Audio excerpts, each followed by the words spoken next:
Ding dong. No, eagle sub. You can't deafen anyone eggs.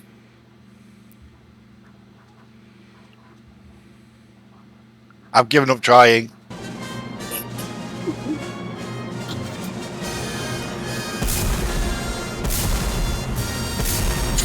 Okay. Right, so, Tracy, if you would like to give us the recap. What's going on? Do you remember? The recap that I can remember. And we've been exploring the mines underneath the castle. We've already rescued Gundren. We've now found Nundro. And we're about to be attacked by a bunch of horrible spiders. Sounds about right.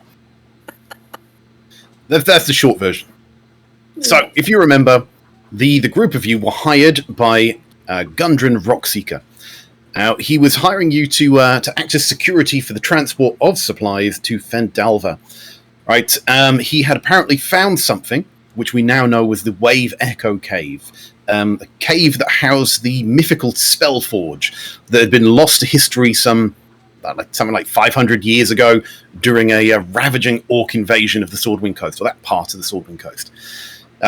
He has been pursued by the Black Spider, who has hired various people to block you on your attempts to rescue him, attempts to find the Spellforge. They hired, obviously, the goblins into Cragmore Castle to capture Gundren and Sildar and all the rest, which you managed to save him. But first Sildar, and then at Cragmore Castle you managed to save Gundren. You've now found out where the Wave Echo Cave is, and you're attempting to rescue his brothers, Farden and Nundro. Farden, unfortunately, you found near the entrance, dead. And I believe someone snaked his boots. That might be a George. Let me see. His boots of striding and springing. So his walking speed becomes 30. His speed can't be reduced. If he's encumbered, he wears heavy armor, and he can jump 3 times his normal distance. So he should be jumping as often as JD used to. Literally everywhere. So you've got those. In our last session, you were exploring the Wave Echo Cave, trying to find Gundren's last brother, Nundro, which you just spotted when you came to... Let me just bring you onto the right map. We got this. Where is it? Ah, too many maps here. There we go.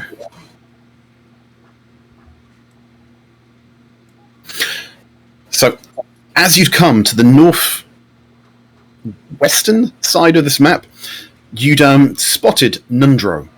As well as that, you'd spotted someone who... Let me see. What was the description when you looked in there? Ah, yes, you saw 2 bugbears standing by a table, flanked by a dark elf dressed in a black leather robe and armor. He clutched a black staff with a carved spider at the top of it. He frowned at you and said, "It seems that I must deal with you myself. A pity it must end this way." And immediately cast magical darkness, blocking your line of sight, and out from which 2 gigantic spiders came running. I believe hiding at the bottom of the stairs, we had a goblin. Goblin, are you here with us? I am indeed. Yeah, he says in his goblin voice, "Yeah, what of it?" Right? So we got a goblin with us. Gobble. In the back, we had Lazel and Colby, and George was hiding around the corner as these spiders came flying round. Right, so I believe we were rolling initiative for this. Might be a good place to start. That's probably a good place to start, yeah. So the bugbears were new.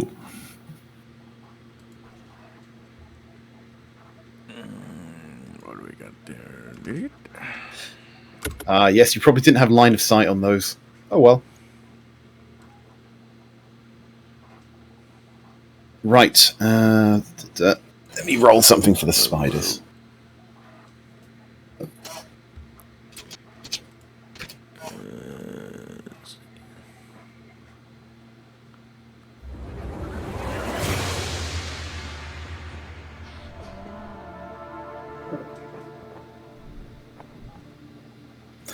Okay.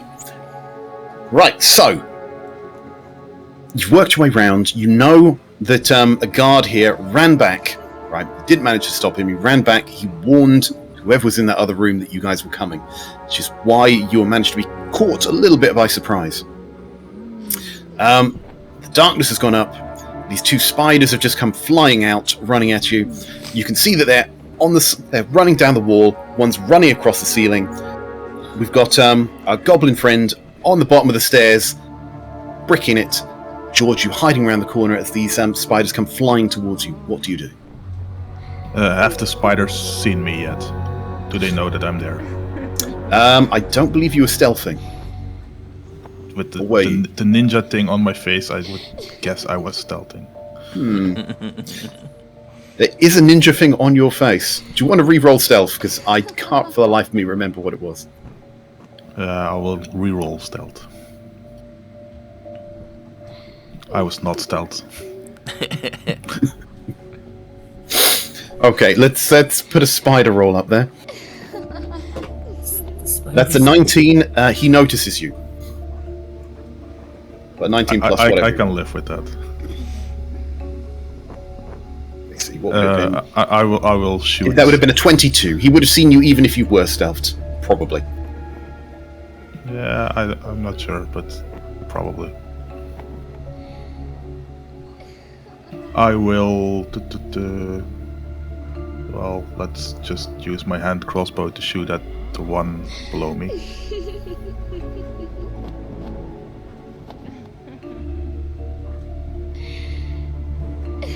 There's no real use in me running away if he knows that I'm there. Oh my god, that stealth check was a 1. Yeah, that's probably not what I rolled before. No. The spider comes flying through there, and as it comes round, you make a little sound. That's how it sees you with that one. It broke your stealth. Yeah, I'll just kill it. With my hand crossbow, I will shoot at the one below me.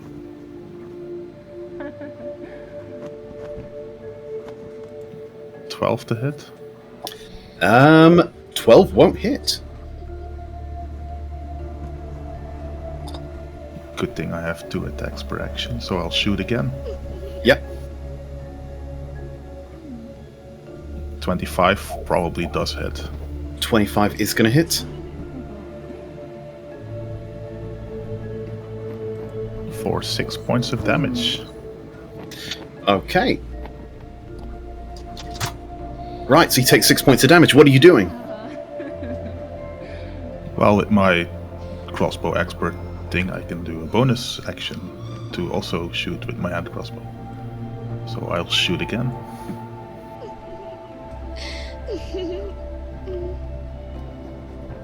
$12 to hit, probably does not hit. 12 does not hit. Then I will stand here looking at the spiders. Okay. Colby, you can't really see what's going on from where you are, but you can see George standing there firing bolt after bolt after bolt at something. You don't know what's happening, you just know bad stuff is happening. Bad stuff happening. That's not good. What do you look like, George, when you're seeing this? Do you have arachnophobia? Are you screaming, spiders! Ah! Well, not me really, but because I killed them last time. But I would guess some other people are not that fond of spiders. That'll be me screaming then. I think Sarge may be traumatized after his last experience. Don't know, can't remember what happened last time, so.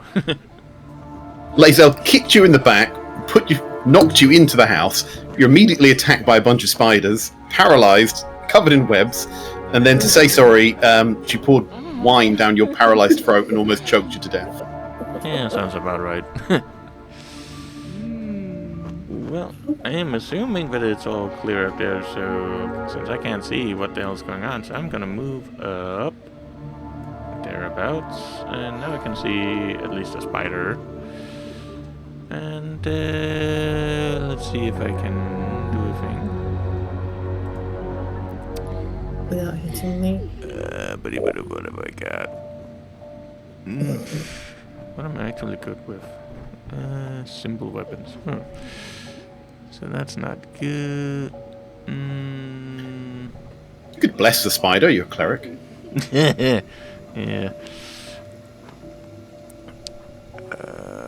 What the hell's a good thing to do here? Ooh, I could do that. I could. Shame I don't know how much health those spiders have, but All I can say is it's not bloodied. well, obviously since they just came around the corner, so I am going to do something probably stupid, but that's nothing new, right? Gonna take a step closer to it and try and inflict wounds on it. Okay. At what level? Just one. Okay, so it's your last level 1 spell. That would be correct. Okay, roll to hit. Eesh. 12. I think we established that's not going to hit. Yeah, well, it was worth a shot. No. You run up, your hand up, the spider sees you and just kind of crawls out the way and onto the roof, where he's out of reach as you burn a spell slot. Oi, get down there, you fucker. Right, anything else for your turn? You've moved. I Used an moved, action. I attacked. I only got one attack per action, so... Well, I got bonus action. What have I got? The best... Nah. Nope, nope. Bonus action charge hooves, but... That means... Yeah, I gotta move at least 30 feet. Nope. Nope, that's all good. I guess that's me. Okay. The first spider is going to take an attack at our little goblin friend. Right, so he's going to have a bite attack at Eagle. That is... Where the roll? Nom nom nom. That is an 8, so I assume that's not hitting. How is that? Does that even roll to that? Sorry, 1 second. What's that? Plus that.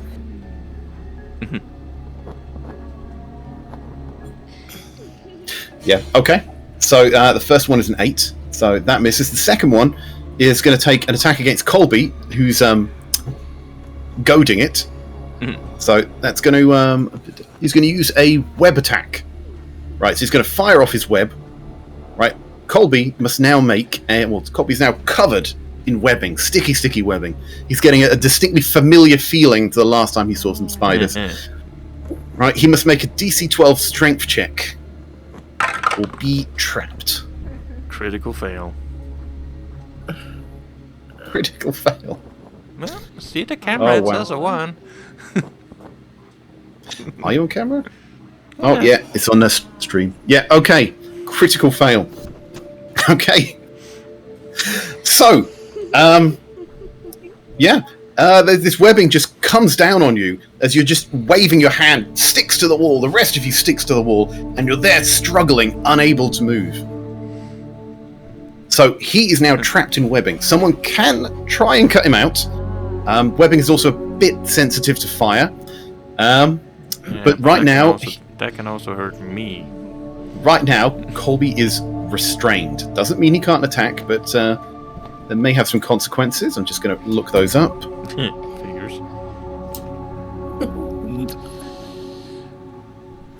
Do we have condition. the bot up for crit fail, crit wins? Nope. Bud's not up. It's not set right. I'm sure Gaz would disagree. There we go. Restrained creature. Restrained creature's speed becomes 0. It can't benefit from any bonus to its speed. Attack rolls against the creature have advantage, and attack rolls from the creature have disadvantage. The creature has disadvantage on dexterity saving throws. Okay, so that is the 2 spiders. Stuff and things happen in the other room, but you are unaware of what those are. Lae'zel. Yo. Well, actually, you hear the sound of wood clattering. I'm staying at the top of the stairs, but I'm going to move over so I can see a spider.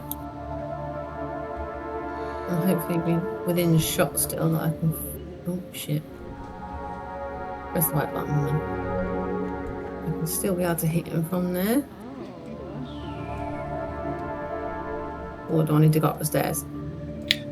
You could try and hit him from there. I can use my crossbow.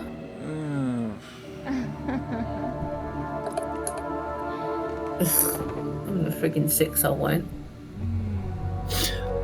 No, that's a swing and a miss. You have more than one attack, though. I have 2 attacks. So I shall try again. And friggin' 10 misses as well. Yeah, not very good for you. Are you going to action surge, if you have it?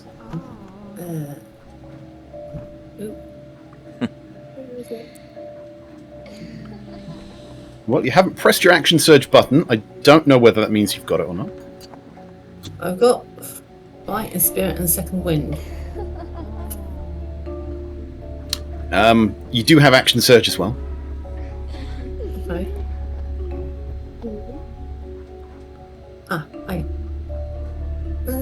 Yeah, I use that as well. Yeah, you can use that. 3rd attempt with the crossbow. Come on. Ugh. Oh, no, one. Some people might say that a greatsword would be better. Okay, you've got one last attack because your action surge doubles your attacks. Also, don't forget to press the button to mark it off. I already pressed it. Yep. I'm organised. 13. My God, you guys cannot hit today at all. No, these crossbows, they just bolts start flying, ping, ping, ping, ping, ping. But the spider is it's too dexterous. It's just darting around on the ceiling, just shooting webs. Every single one of those misses. Just gonna say, the crit fail, crit win. The bot is up and running now. So, Would you like me to keep track of that and run that? yeah, you do, I do, I don't care. I mean, I got the commands as well, so. Have you just Before you go into the next person's turn, Tyve, can I move back? If you haven't used your movement, at least I think you've only used about 5 feet. I've only used 5. So I'm going to move back out of shot from the spiders a bit. Lae'zel is on a cunning plan to flank them from the other side. Yep. Not at all being a coward. Right, okay. I just don't like spiders, especially that big. So, Goblin. yes? Hi there, Goblin. You are hiding at the bottom of the stairs. Above you, a giant spider is on the ceiling. It's just thrown a web at one of your friends. Another one is at the top of the stairs, nipping at you as you duck and weave out the way. Are they in reach of a longsword? They would be. Let's see if I can hit one of them with a longsword then. A +1 longsword at that. So this is going to be good. So this gives you a +8 to hit. Now you've got your your gauntlets of ogre strength. So let's roll to hit. That's a 26. That's going to hit. Now you were in combat before this, so I'm imagining you've still got your lightning active. Yes, I should have. Right. So which one were you trying to hit? The one on the ceiling above you, or the one at the top of the stairs? The one that looks like it's right on top of me. So the one that I'm guessing Josuke hit.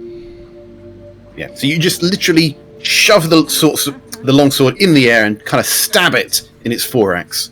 Yep. Right. As you go, oh God, spiders! Not more spiders! And just stab it. So roll your damage.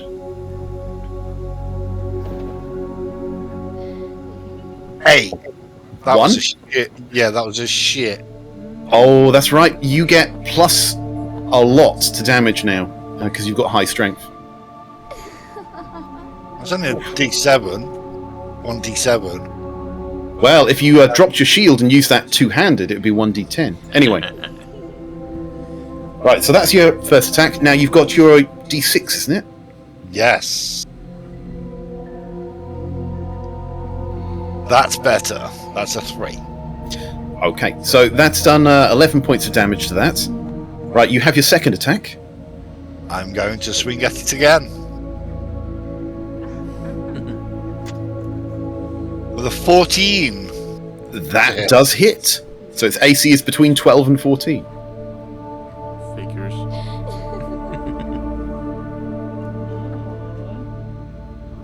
Oh, now that's better. That's a 10 plus the D6 again. Oh, that's 16 points. That's better. Right, I need you to give me a dexterity saving throw. As the spider falls from the ceiling directly on top of you. That's a 23. Right, you jump out the way, pressing your body against the wall as this giant spider just, with a wet squishing sound, crunches onto the floor in front of you. Colby, trapped on the wall, looks with his eyes darting either way. It's like, I might survive this yet. He kind of looks. Right, George, one of the spiders is now dead in front of you. Oh, before I do this, are you moving, Goblin? I don't think I will. Okay, so our Goblin's staying there. George. Well, since one is already dead, I will shoot at the other one.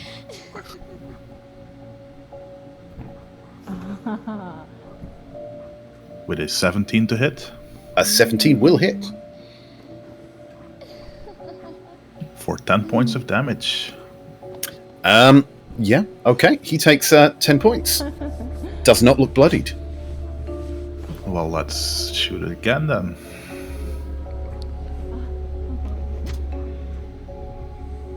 $16 to hit.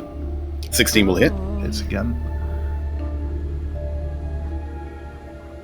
For 9 points of damage, and since he already has taken damage, I still have the Colossus Slayer thing, I guess. Not at all a broken character. It's an extra 1d8. DM not being totally jealous. So 2, so this was 11 points of damage. Okay, so 11 and 10. Okay. The spider rears up in pain, and it looks directly at you, and it lunges, and we'll find out what happens after Colby's turn. I still have my bonus action. Oh, do you have your bonus action? Well, it's lunging at you. I'm shooting it again. Cliffhanger denied. Critical crit with 29 in total. Yeah. For 13 points of damage. Give me a dexterity saving throw. And you as well, Colby. With disadvantage. Disadvantage for me as well? No, you're fine. Colby's restrained. Oh, I'm doing 13. Right, Colby? You get a 9 on the dice. What was I rolling? I was typing. Dexterity saving throw. Dex is +4, so that's 13. And your disadvantage for being restrained? Well, that would be the other one because I rolled higher on this one, so... Right, so what was that in total? That would be 13 and 15, so disadvantage would be the 13, so that would be... 13. Okay, the spider lunges towards you, hissing and screaming. As it jumps towards you, you duck, shooting an arrow into its thorax. As it sails over you, its life force ebbing from it, and it smashes just where Colby's head was, as he kind of moved it out the way. Funk! And it drops dead to the ground. That one's now over there. May or may not be difficult terrain.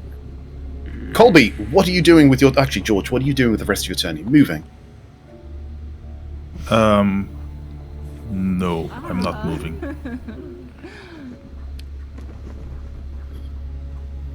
Okay, Colby, what are you doing with your turn? You're stuck.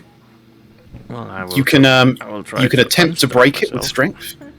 Yeah. So strength to try and rip yourself out the web. Oogie doogie. So I'll try Or if that. you've got some fire, you could light yourself on fire. That's always hilarious. Yeah. I mean, go for you it, have boss, create it's okay. bonfire. I see Yeah, this I could know. work wonders. Let's see. +2 strength to 11 to try and break out of the webbing. Let me have a look. No, you need to beat a 12, unfortunately. You are still trapped in the webbing. Right, this brings us down to the spider's turn. Why are we still on the spider's turn, he asks, because the spiders are still up, but the two are dead. Well, the first two are dead, right? But not the second two, as they come flying in.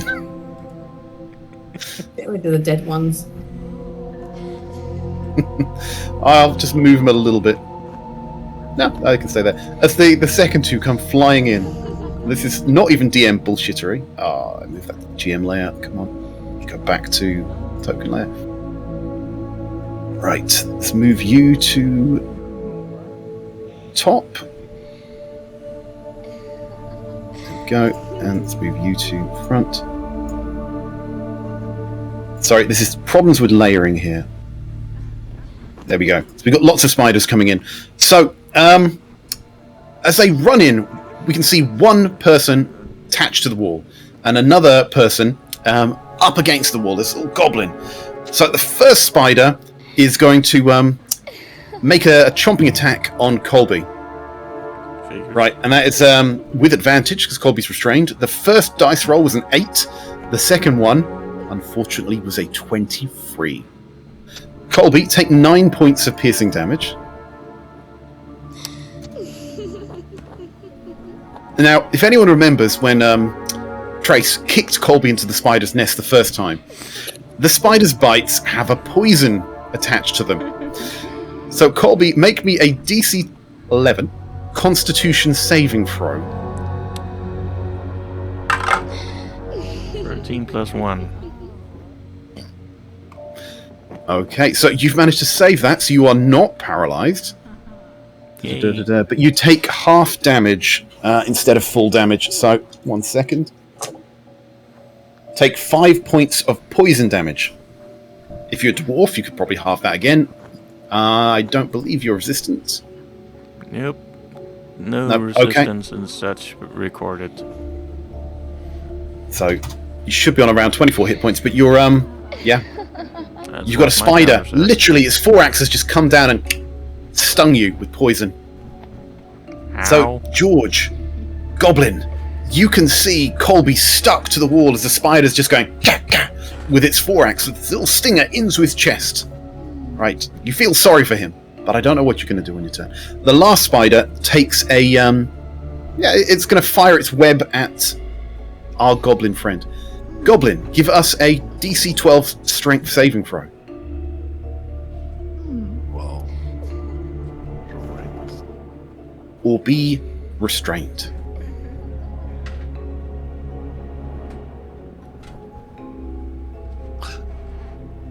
oh, that's a D20, so D12.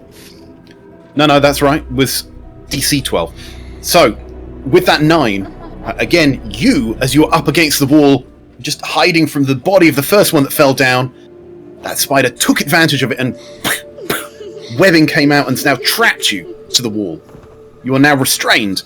So attacks against you have advantage. Attacks you make until you break out of that have disadvantage. Lae'zel, you have seen none of this. What are you doing? He's going to... Shit, again. I mean, maybe you might have heard a cry of pain from Colby as the stinger just went into his thorax. Yeah. So has he got one next to him then? Colby. Yep. As you got a stinger to the thorax, would you have cried out in pain, or would you have held it in like a man? Ow, it hurts! That's what you hear, Lae'zel. What are you doing? I'm going to move onto the stairs. Okay. You can see at least one of the spiders. Probably both. Yeah. One here. And then in front of me or by next to him. Sorry. Let me just do this. You can... Yeah, you can kind of see both of them. I'd say the one at the back has half cover. Yeah. So the one at the front. Ugh. So that's the one who's attacking Colby. Yeah. I have to move a bit more forward to be able to do this. Okay, you're now in melee range. Yep. And my great sword comes out. Oh, you know it's serious when the great sword has come out. Okay, Lae'zel, are you using any of your other abilities? 9. So, specifically, are you using your fighting spirit to gain advantage on your attack? I can actually. I just won't need to. Yeah, so you mark off that. I'm going to give you 5 temporary hit points. That's what it does. So you're now on 49 hit points. And you get advantage on both of your attacks. Okay. Cool. I rolled a 14 for the first one. Right, which will hit, but you roll again to see if you can crit. 13. Okay, so the 14 for the first attack, and your second attack.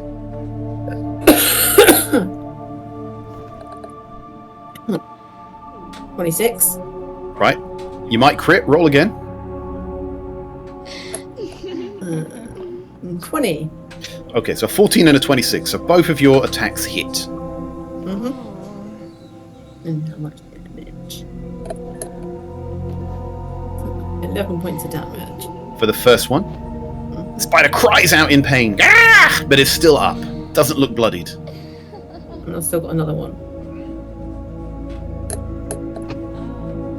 7. So 18 points of damage on that spider. Let's do that. Yeah, the spider is looking a little bloodied. You know, green ichor and guts kind of flow out a little bit as the spider looks you dead in the eye and now lunges towards Lae'zel. Synth! Do we have a goblin? Yes. Right, goblin! You're stuck to the wall. What are you doing? There's a spider that looks like it's about ready to pounce on you and sting you with its poison. And there's one that is looking pretty angry at Lae'zel and looks like it's about to charge her. I'm going to try and attack the one that's about to pounce on me. Okay, so you're restrained on the wall, but you've got your longsword in hand, so you're kind of trying to attack it, but not very well. Roll to hit. And for your second, for your disadvantage roll. Okay, so that's 11. So your first one is a miss. And your second attack.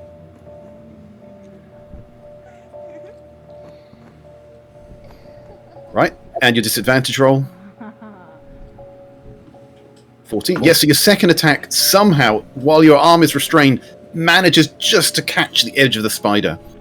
Right, roll damage. 10 plus the d6. 13. Okay. The spider is looking bloodied. But it's also looking right at you, Synth. Its stinger gleaming in the light, ready to stab you in the chest. Right, you can't move. You're restrained. Those are your actions. Do you have any bonus actions? Bonus action. Probably not. No, I don't think so.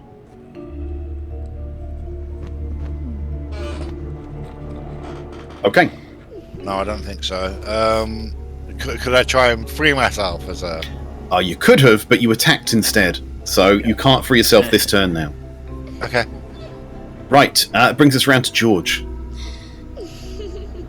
So Lizelle attack the spider on the right, and The one in front of you, the one and- below you, yeah. And Sint attack the one to the left of that. Yes. Okay, good to know. I will start by shooting at the one right below me. Okay, roll to hit. 25 to hit. Nah, it doesn't hit. No, okay. Roll your damage. That's 10 damage. Okay. With that, the spider, again, bursts open and it falls from the ceiling. Give me a disadvantage dexterity saving throw, Synth. Disadvantage. So, Dex, yeah? Dex. First one's an 18. Try that again. 18. I think. Yeah. I think I survived that. Yeah, as the bodies of these spiders pile up around you, you manage to contort your body, just stay out of the crush. No, which is- yeah, the webbing of the webbing has held me closer to the wall, and I just breathe in, and the spider just misses me. George, you can no longer see Synth. The bodies are piled so high around him. He's only tiny, you know. Right, with my second attack, I will attack the remaining alive spider, as far as I know. Yep. There's probably gonna be more. 21 to hit Don't jinx it. Gonna hit.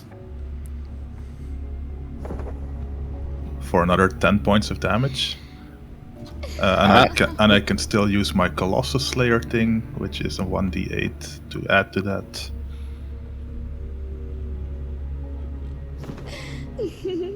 For an additional 5 damage, so 15 damage. And with that, this spider is dead. Right. As you stand there, you don't seem to see any other spiders come flying through the darkness, as you'll just have bodies piled around you. What are you doing? I will.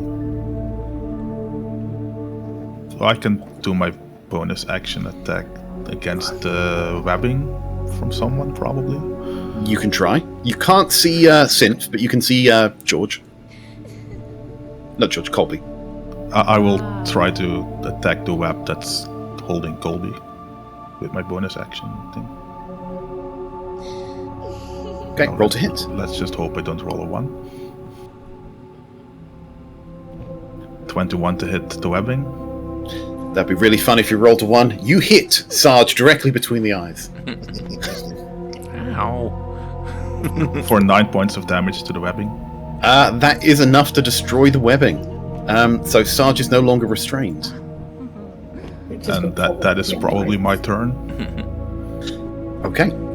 Colby, what are you doing? There are bodies of spiders piled up around you.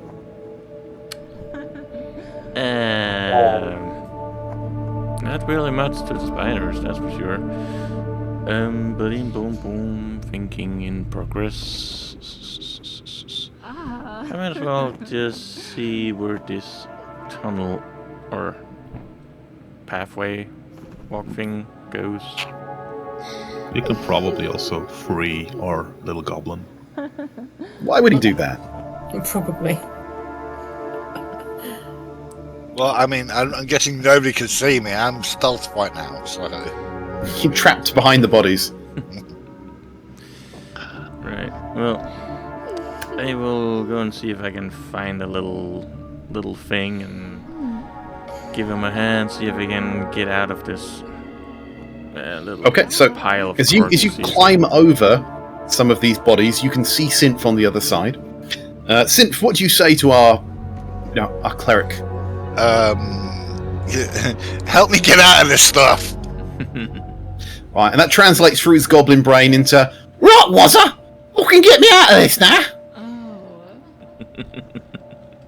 Whoa, sticky this. Right. Well, I will give him a hand to get out of this mess he's in. So how do you help him get out?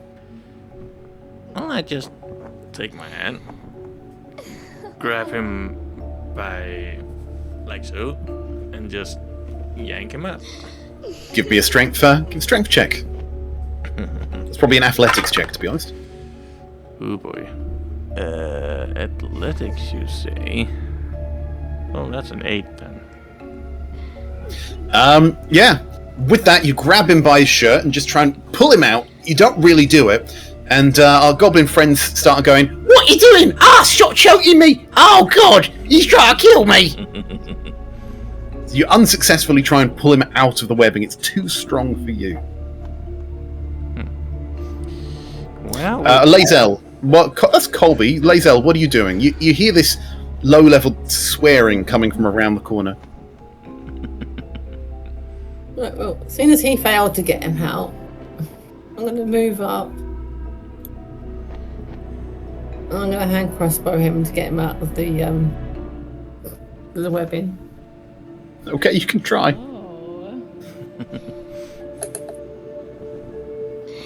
With a 10. That is the AC of the webbing. So, yeah.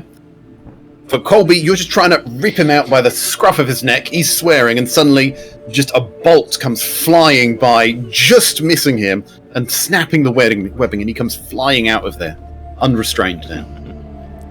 Wee. Yeah. So our little goblin friend is a little upset. It's like, "Oh, Gordon, who needs enemies with friends like these?" Yeah, don't you Right. just love it?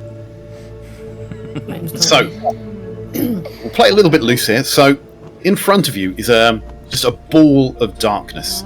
You can't see past that. You know that you've seen Nundro on the other side of that.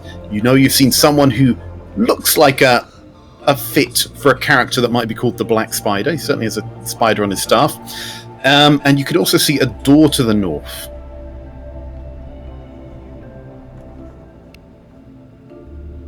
So what are you doing? Are you backtracking? Are you going somewhere else? Are you heading to the door to the north? Are you running like crazy people through darkness? That's really lovely. Well, I mean, we can always just kick in the door and see what's behind the door. Yeah. Okay, you can try. Okay. I shall give the door a nice little back hooves kick and see if I can rip it off its hinges or something. Okay, without checking to see whether the door is locked, you attempt to break it down. Yeah. Because thinking is for losers. I will hold my crossbow, hand crossbow, ready to see in case there are any more spiders. Okay, let me just read this. Apparently this door looks especially sturdy, almost like a strong door. It does have a keyhole. Anyway, so you attempt to break it down. So give me a strength check, or athletics, I guess. Athletics 13. 13 is not going to do it. You kick the door, but it holds fast. It kind of rattles.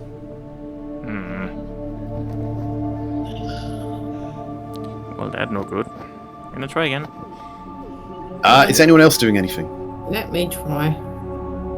I'm just checking my inventory. I swear I have some lock-picking tools. I was going to try and lock-pick the lock. Yeah. Okay, so while you're looking for your inventory, Lazel comes up to the store, telling Colby she's going to show him how it's done. Don't know how I'm going to do it though. You tell me. In Waterdeep, one of our characters had a crowbar in his bag, and he used that to get advantage on trying to break down a door. Rolled a 1, and the crowbar broke. Oops. True story. I got chainmail.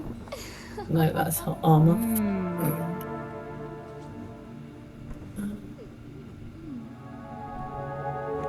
Okay, so while Lazel is trying to figure out what she's doing, Goblin, did you figure out whether or not you have thieves' tools? It doesn't say in my thingy that I do, but I swear I thought I had. Can I just try and kick it? You can certainly try. No, not hit. Strength. It's going to be an athletics check, whatever you do. I do have a tinderbox. Maybe that's got something in it that would help. That would allow you to set the door on fire, There you go. which is a kind of way of to get the door down. If it's made of something flammable. Anyway, Lae'zel comes up to Colby and she's just like, let me show you how it's done. And she just punches the door for 23, and the door just falls off of its hinges. Kunk! Clatters onto the ground behind it. Right. And a load of spiders run out. And a load of spiders run out.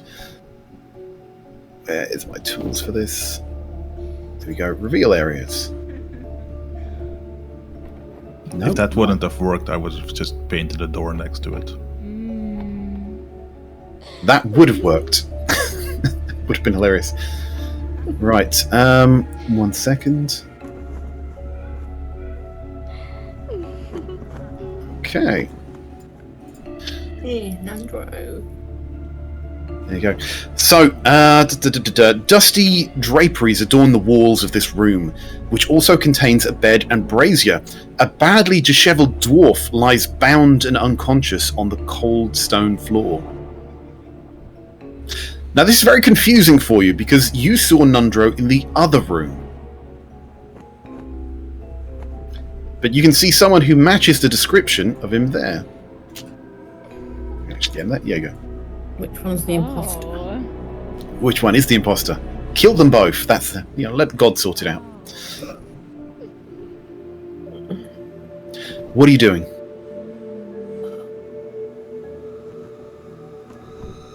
I'd be wary of going in, just in case it tries to kill us or something.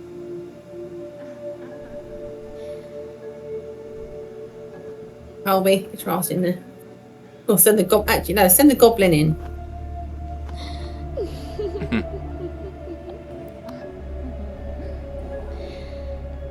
What are you doing, guys?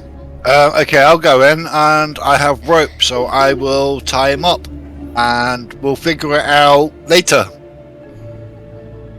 Okay, so you walk into the room.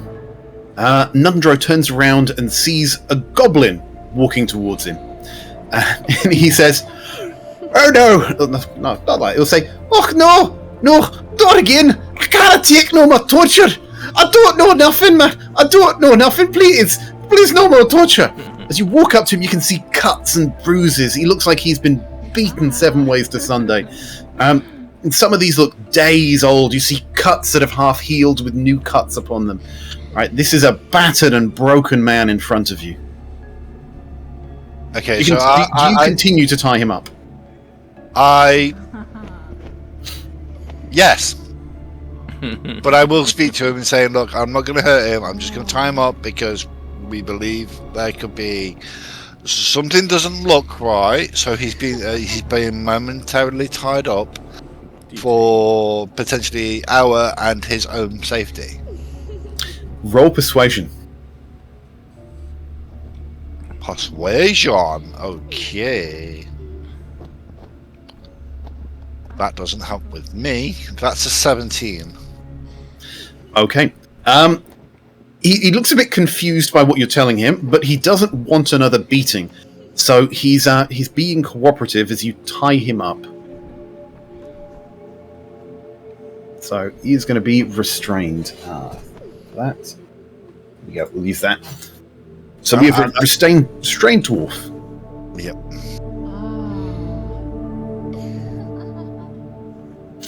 Right, so we've got a goblin's gone in there and tied him up. What's everyone else doing?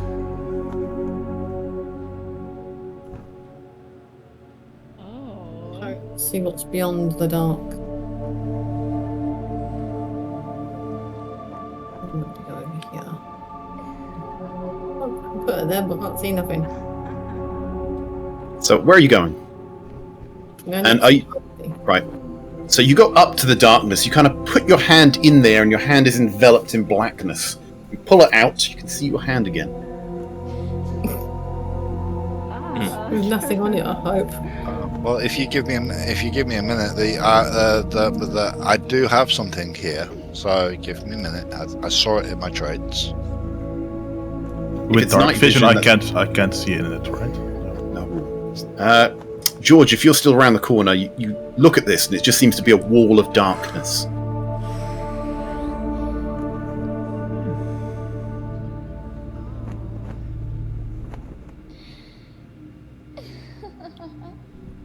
I'm gonna let everyone on this side, and I'm going to backtrack through the cave to the other door. And then we will have to synchronize our watches or something, and then when they come through, I will also open the door, and I have vision from the other side, probably. Right, so Colby is suggesting a pincer attack. Am I? George. No, Colby, George, sorry. George is suggesting a pincer attack. I know why I've got you mixed up all of a sudden. That's It's hard for the scary. horse. It's a bit hard for the horse. Sorry, centaur. So my sword is crackling. So the thing on the sword says your weapon sheds a bright light out to 20 feet. So now I'm guessing while I've obviously tied him up, used some of the rope, whatever, come back out, the light should go through the darkness and open the room up a little bit more, I should hope. No, you go down there and you shine your weapon, but all the light that's emanating from it, like the light from the torches, is just being absorbed into the darkness. Even as you put the weapon in there, it just blackness goes around it. It kind of disappears when you push it in, reappears as you pull it out. It's just a wall, just an area of dark.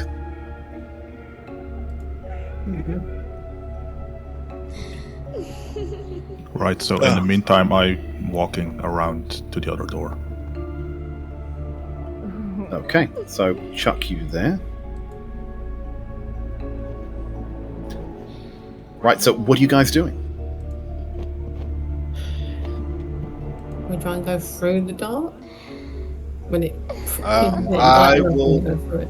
I mean, who wants to go where? Does somebody else want to go with Josuke? Because I think if we're splitting up, it's 2 and 2.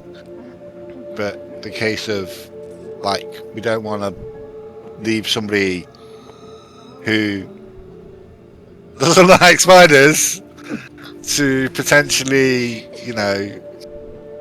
Okay, I'll go with him. Okay, so Lae'zel is going to follow George. Right, and then at the agreed upon number of minutes, I will open the door and you guys run past the darkness. Good. Worth a try. Yep. Okay. Right, so, what are you doing? Go on. We open the door and they walk through the darkness. Right, so you're going to attempt to open the door. Yes. Okay, so who is attempting to open the door first of all?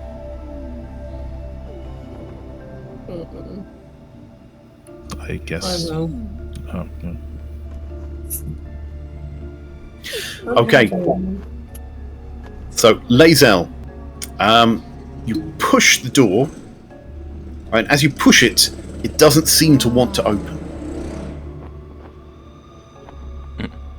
You can hear voices in the background as you try. Try and pull. I hear voices, I do not want to go in. If we can try and open it slow. Yeah, well, you could be hearing my voice, you know, me swearing a lot. Kick it in, Lizzo. There's a massive space between us and you.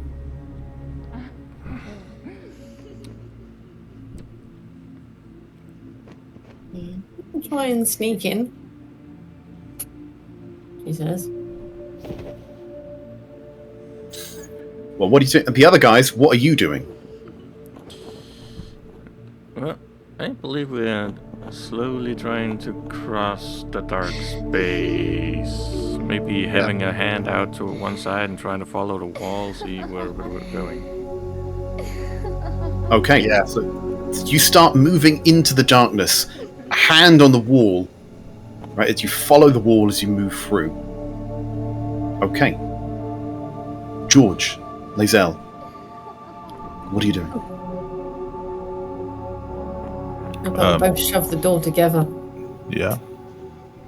Okay, give me an Is athletics check. it a pull door? I was saying that. Good roll investigation. Do it. He can roll investigation. I will roll investigation to see if it's a pull door. A natural 20 to see if it's a pull door. 24. It is not a pull door. It feels like a double push door where someone has put a plank of wood on the other side to bar it. There you go then. So that's a quick win for a natural 20.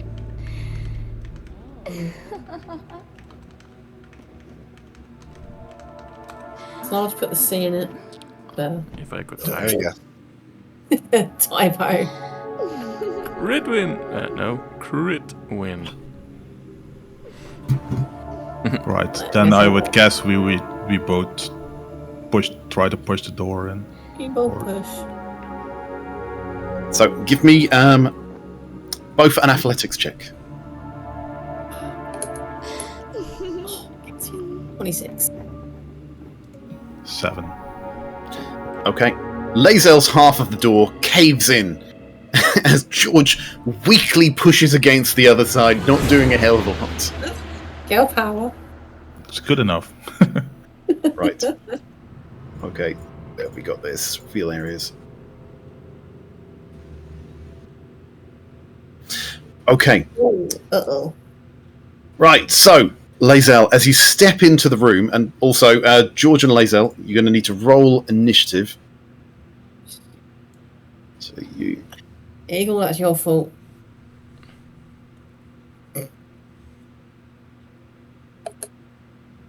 Oh, isn't that 20?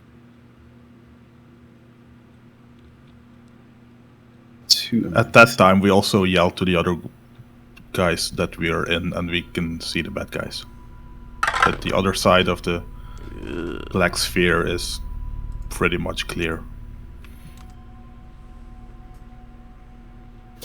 Right, let me roll some of these guys.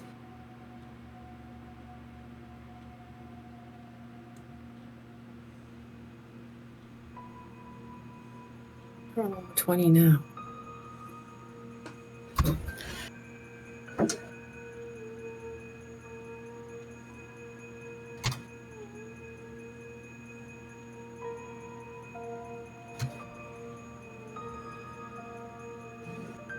There we go. Okay, so Lae'zel. Mhm. Oh, why is that one there? Okay, so Lae'zel, you break down that door. In front of you, what do you see? You see... Another number. Oh, a number. Yeah, let me... No? What do you mean you see a number? No, you don't. Okay. So you see 6 cracked marble pillars line the walls of this hall, at the north end of which stands a statue that is 9 foot tall of a dwarf seated on a throne of mighty stone, a warhammer across his lap. Large emeralds gleam in the statue's eyes, potentially looking very, very valuable. You see, right, what looks like a table that has been turned on its side. Behind it, you can see 2 bugbears. You can also see this dark elf dressed in leather with a staff with a spider on the top of it, and he seems to be holding Nundro in front of him with a knife to his neck. As you break in, he looks at you and he says, "Right, put your weapons down, or I'll kill him." What do you do? How do we know it's him? We've just got one in rope coming through the other way. How do you know, indeed? We don't know which one's which. He's holding a knife to that one. We've got the other one roped up. And he'll kill him if you don't put your weapons down.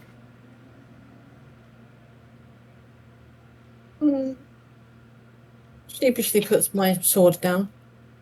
Doesn't mean anything else is going down, though. Okay, interesting.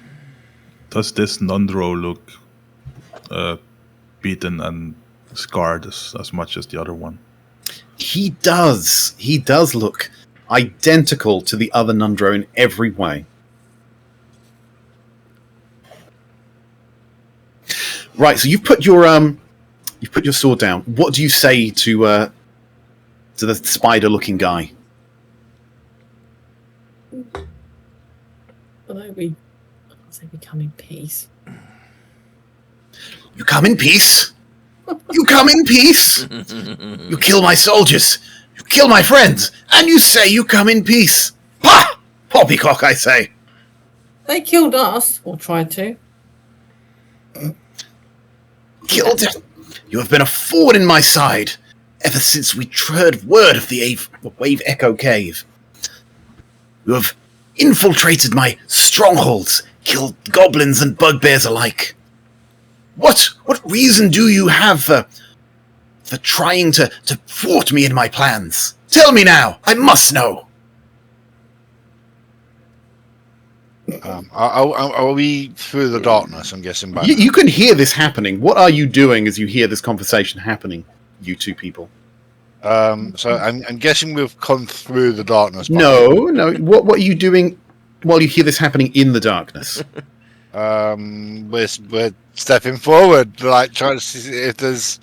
Yeah, so it's one of those. Are you going to hide and listen to see what happens? Are you going to step out and cause chaos?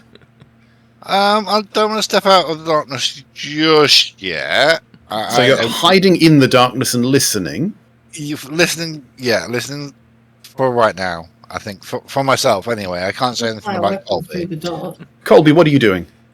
I'm just trying to find my way through this dark pit and going like hands in front of me, one hand in front of me, one hand on the wall, something like quiet, like as well, quiet as a horse can. Okay, do it. so you're going to still try and come out of the darkness. Yeah, slowly. Okay, so we'll put Eagle there. And Colby will come out of the darkness there. So how are you responding, Lae'zel? He's asked you, why are you trying to thwart his plans? Why have you been such a thorn in his side this whole time? How have we thwarted your plans? We've been trying to hunt our friends down. You've been trying to hunt your friends down? And nothing else? You don't care about the Spellforge? At all? If I give you Nundro back right now, you will leave. And bother me no more. Don't know about that one.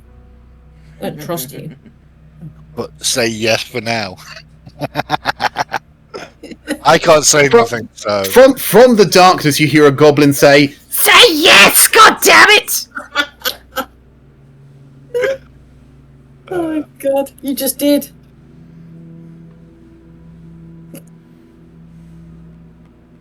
Okay, so he's asked you, will you leave and allow them to be if he gives you Nundro back? Maybe.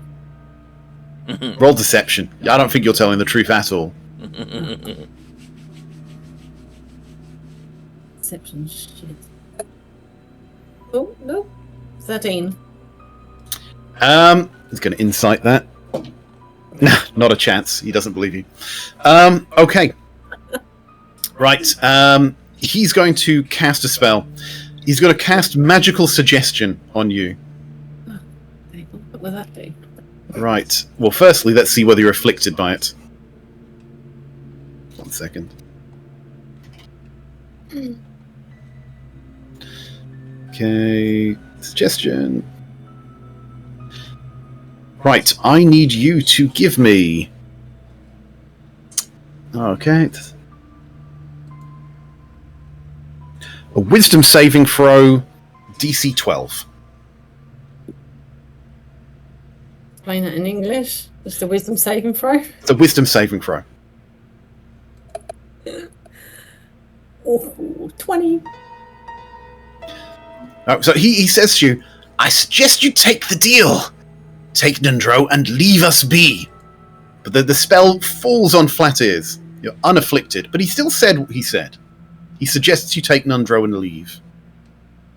Can I pretend it's taken an effect? Can do whatever you want. I'll pretend it's taken effect. We'll take Nundro, but then we'll all... We're going to have one of the rarest rolls in all of D&D. Roll me performance. Oh my god. Where's the performance one? Ah. Ooh, I have plus 2 on it. Oh, get 22. Critical. You act dazed and confused, a perfect performance of someone afflicted by magical suggestion. And you kind of think for a second, and you're like, yes, actually, no, we will take Nundro. Send him over here, and we'll leave. Absolutely convinced. Right, so with that, he allows Nundro to... Whoa, what's happening there? He allows Nundro to start walking towards you. Colby, Goblin, what do you do as you hear the footsteps of this guy walking towards Lae'zel?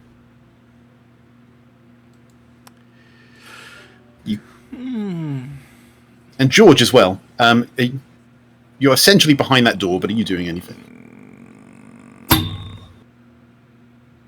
I mean, they know that obviously we do have somebody else that does look like Nundro in the other room, so at least Do they know. though? Do they? They don't know shit. You're supposed to have brought him with you. Nah, I just tied him up and left him. Ugh. Go back and get him. Anyway, so Nundro's walked towards you, Lae'zel. What is everyone else doing?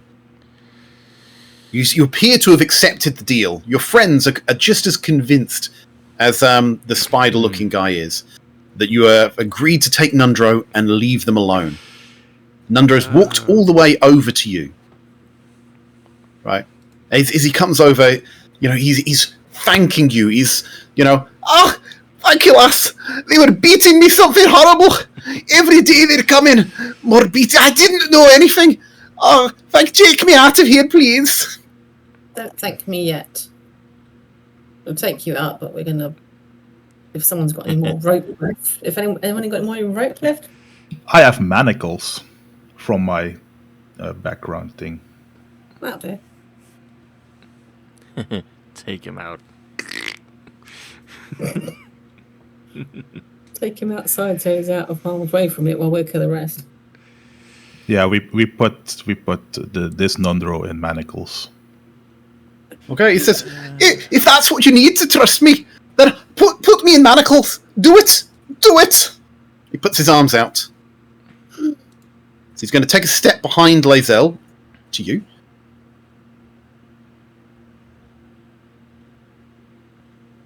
Can we check So if he's been in... So you're putting manacles on him. Yep.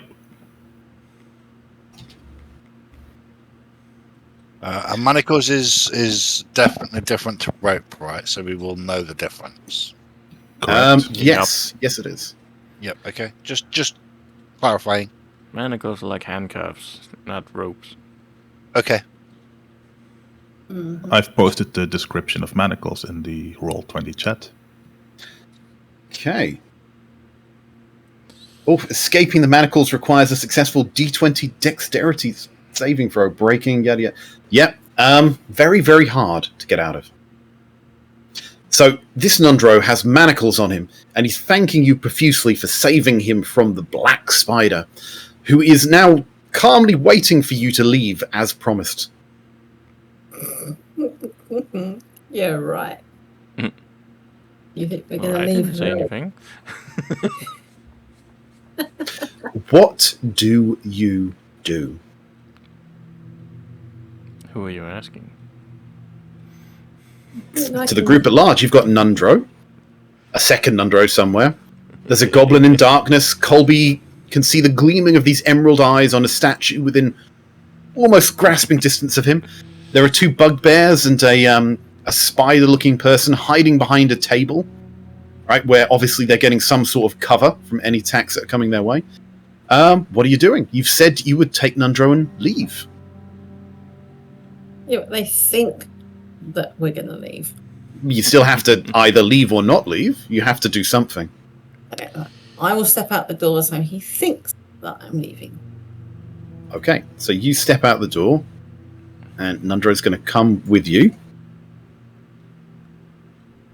And then we see what the idiots are going to do. Okay, idiots, Goblin and Colby. Not them two. So, Goblin, you heard all of this and were very convinced that this is exactly what Lae'zel is doing. She's taking Nundro and leaving. You're in the darkness with your hand against the wall. What are you doing? So I think I sense where Lae'zel's going with this. So I won't come out of the darkness just yet, but I will.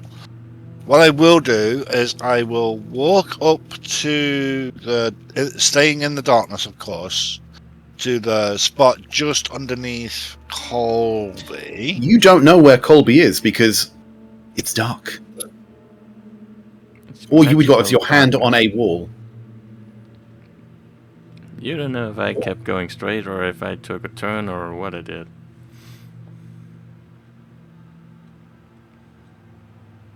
You're effectively blind at this point while you're in that darkness. Okay, so not knowing where Colby is, I will back out. Okay, so you're hearing what you heard, you decide to backtrack. Yep. Colby, you don't know what's going on with Goblin. What are you doing? I think it's cold in here. So I think this guy needs to learn not to stand in the bonfire. Oh, God. Right. Roll initiative. So we're going to have to restart the initiative here. Is that everybody?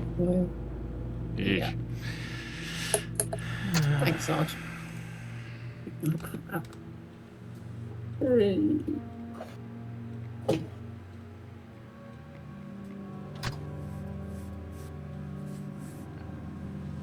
Where is Bugbear? Oh, that was... Yeah. Why have we got two Nundros? Right.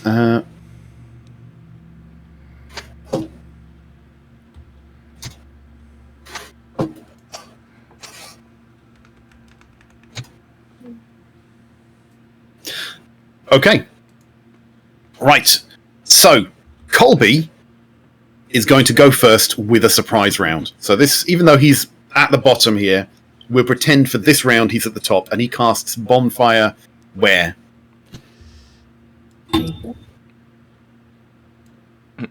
Right under the feet of the Betty. Okay, so you do we have Bonfire? I'm sure we do. So you cast that right underneath the feet of the black spider. Yep. I'm tempted, but I'm not going to do it. I could import the bonfire from the last campaign. So we're just going to put some fire down. Right, freehand, lips, that, no, that, and that. And let's try this. There we go. Budget bonfire. And after that, I'm just gonna take one step down south. So I'm hiding in the dark. Okay, right, so Bonfire, he needs to make a dexterity saving throw of DC what? Dex 13. He rolled a 15. Does he take half damage or no damage? Because it's a cantrip.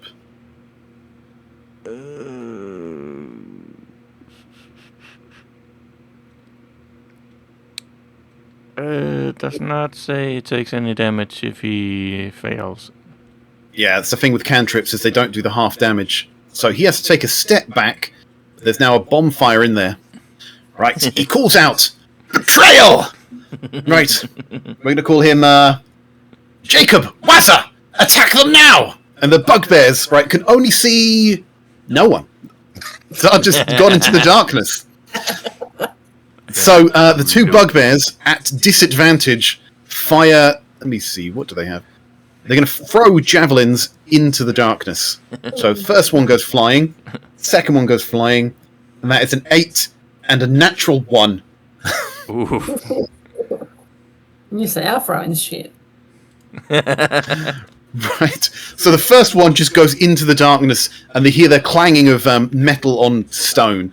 And the second one doesn't even, you just completely fluffs it, and it just rolls to the floor in front of the darkness. And he looks a little bit embarrassed. Right. That brings us down to the spider's turn. So what is he going to do? God. Okay. Right. So he needs to see you for that. Yeah. Okay. What we're going to do is we are going to Take a break. hide that area because we do a reveal because there's no one in the room who can see that side of the room anymore. Colby's in darkness, and Lae'zel can only see up north. Yeah. Dun dun dun. So something is happening, but you are not privy to it Yet. yet. Right. Okay. So, oh god, where's the initiative gone? Here we go. So that takes us down to Nundro. Right. Nundro is in restraints, and he looks at Lae'zel and he says, "Oh, laddie! Oh, lassie! Why have your friends attacked? You said you were going to take me. We could have got out of here easy peasy." And that takes us down to Colby's Tanner's turn. Synth. You hear the sounds of battle, right? People screaming, bonfires igniting, and the clang of javelins on stone. One actually just whizzes past your. Let me do this. One whizzes straight past you. So I had a 22 on initiative, but I'm just getting skipped completely. Oh, 22. Did you get skipped? Okay. Sorry. Take your turn. Do I go before whatever happened in the room? Or We'll retcon it with the bugbears if you move into the room. I can tell you that. I will go around the corner and I will shoot at whatever's there, I guess. Okay, so you move out slightly. And So I can see the bugbears and the spider guy thing. Yeah, let me just sort that out. So, and reveal. Yeah, so you can see two bugbears and a spider behind the table. I will shoot at the spider guy. Okay, roll to hit.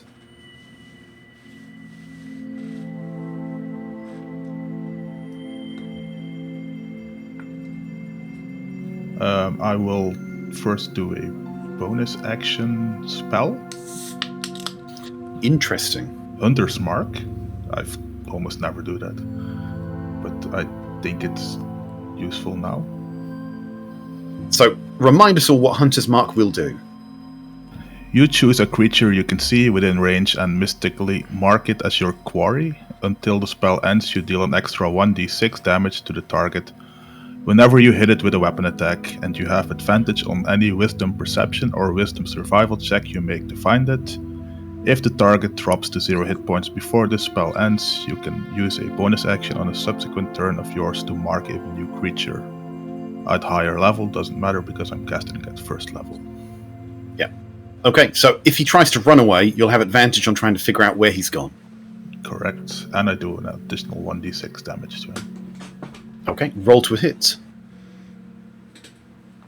Well, the bonus action spell is not really a... Well, no, I mean, because I'm assuming you're attacking after this. Correct. So I do my hand crossbow attack to him. 17 to hit. He casts shield. Yeah, fun spell. His AC was below 17. It is now above 17 for the remainder of his turn. What it is, I can't tell you until you pass it. So he's now cast the spell Shield. I will shoot him again with my hand crossbow for my second attack. Roll to hit. Shoot him again. He ain't dead yet. 15 will probably still not hit him then. Yeah, with his hand up and shield raised, it just bounces off this golden shield in front of him. And you've used your bonus action already, so you can't have a third attack. That's true. I will move. But did you use a spell slot to cast that? Yeah, I marked it off. I mean, he did, not just you. Yeah. Now, am I moving back behind cover or just keeping an eye on him? I will keep an eye on him. Okay. Right, so that takes us down to... So you're in... Yeah, so you're still there. So with a bit of retcon, right, the bugbears would have attacked the one thing they can see, which would have been you. Mm-hmm. So they would use their javelins in your direction, which is a 7 and a 23. So one would hit for 9 piercing damage. Okay. Right, because the only reason they fired at Colby was because there was no one else in the room. Right, so back down to Goblin. So Goblin, you can hear the sounds of battle going on. You thought that Lae'zel was going to take Nundro and leave quietly. You're a little confused, but also worried for your friends. What do you do? Okay, hearing the commotion, I will... I suppose... one of us is probably going to die here, but I don't care. So I'll turn around and go towards the noise. Okay, so you're just running through the darkness to try and get to the other side. Yep. Roll me a D8. D8. So we can treat this as compass points to see where you come out. D8. Roll. That's a 5. Okay, 1, 2, 3, 4. Okay, you essentially follow the wall again with your hand on it, and that brings you out to the bottom end of the darkness. You can see George firing from the doorway. You can see a table, and in front of that table are 2 bugbears crouching behind it, and a bonfire seems to be smoking, and behind that is a... Well, do we have actually a picture of the guy? Okay, that's the right film. Yeah, he's still in the thingy from last time. I see him. No, I was just wondering whether we had a picture. I could probably get him up. Yeah, he's still in the thingy. I see him. If you scroll up, you see the gloves that somebody has. There we go. Anyway, so that guy, yeah. Yeah, so you see that guy, behind the bonfire. So what are you doing? So you have moved to get there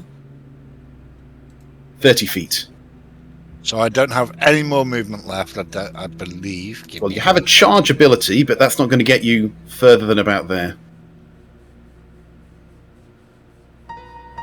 So you can dash, or you can use a ranged weapon.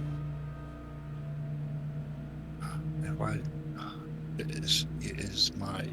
Give me a moment, please, caller. So you have a short bow.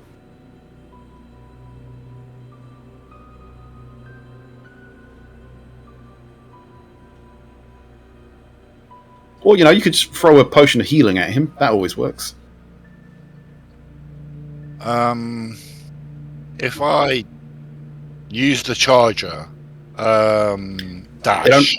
You have to dash. That'll only take you half... Well, it won't take you all the distance you need. That's the point. That's a shame. Okay. Doesn't the thing... So there's... I can't... I'm trying to see... So let's have a look. Measurements... 35, not quite. That's 30. Ooh. Not quite there. Doesn't the dash give me an extra 30? Yes, and if you look where that's going to take you to, it gets you to there. Because you've gone 30, and there's your 60. I was gonna go for the. That's what I'm going for. That I'm using the dash charger ability because it gives me something. It gives you something extra if you can attack. So you need to get just further than you can make it. An attack. That's the point. Not with the charge ability, though. So if you look at it, features, traits, charge. Right, if you move at least 10 feet in a straight line before using... So when you use the dash action, you could use as a bonus action to make a melee attack weapon. So attack. So it's a melee attack, not a ranged attack. Yeah, and I'm going to hit the bugbear that's there. Again, you'll be too short. You're going to get to here. Yeah, And you need to be here. The bugbear is... Yeah, but if I'm here, I can attack the bugbear that's next to me, yes? No, the bugbear, you can attack here. Yeah, and there's a bugbear right here. No, the bugbear... Let me just draw a square for you. Right. On my screen, there is a bugbear standing. Right No, here. there is not. There is! Look at stream. It's behind the table, Weeks. Okay, you see the yellow box on the stream, okay? For me, on the thingy, the bugbear is standing below that box. This is what I'm saying. I don't know about you, you might need to refresh, but that's the box that you can attack in. Change that to red. So you can attack anything inside that box if you were to move, and the bugbear is outside that box because he's just here. One moment, refreshing.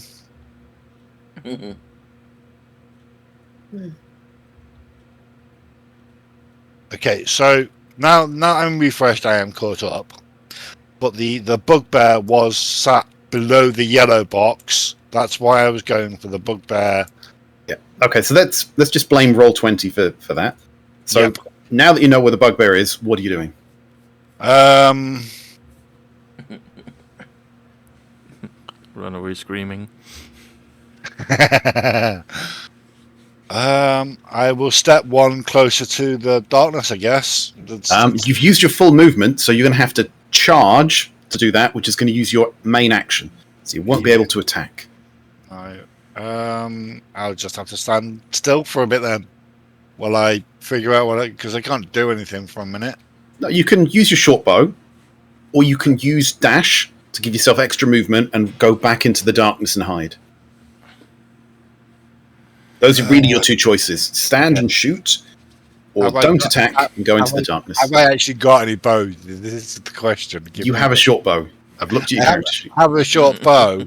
Do I have any bolts to go with it? Because We're going to say yes because arrows. we're going to say yes. Oh, I have one arrow, so yes. I will use the short bow. Okay, so you fire your short bow at which of the three people? I'm going to go for the bugbear. Okay, roll to hit. So the bugbear's crouched behind a table, so he gets half cover. That's a dirty 20 to hit. Right, let's have a look at the bugbear. Yeah, that's going to hit.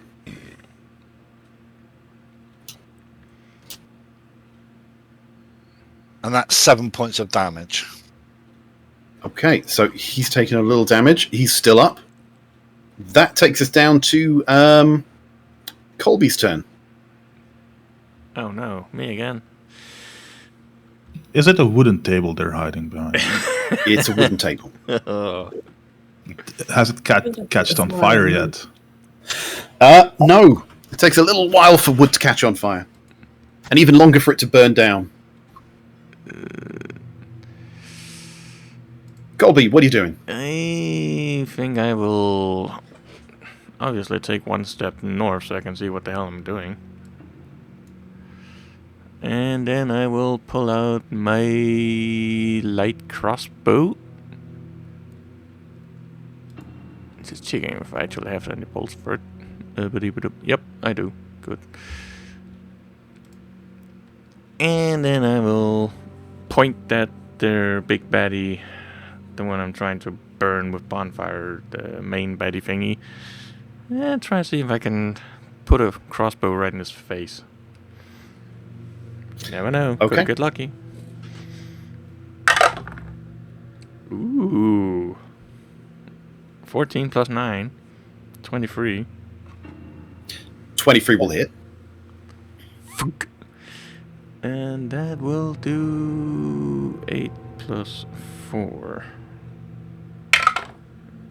So 6 plus 4, so 10 damage, if I'm not much mistaken. Okay, so he's taken some damage. He's also going to roll a dice. And the magical darkness disappears. Ah, crap. Well, there goes my idea. Half a plan is better than no plan. Stick your face out, take a shot, stick back in, you know. Yeah, that darkness was a concentration spell. You disrupted his concentration, and the darkness dropped. Oh, well. Another break before we do the next one. Yeah. When we get to the top of the round, so it's your turn next. So, Colby, what are you doing?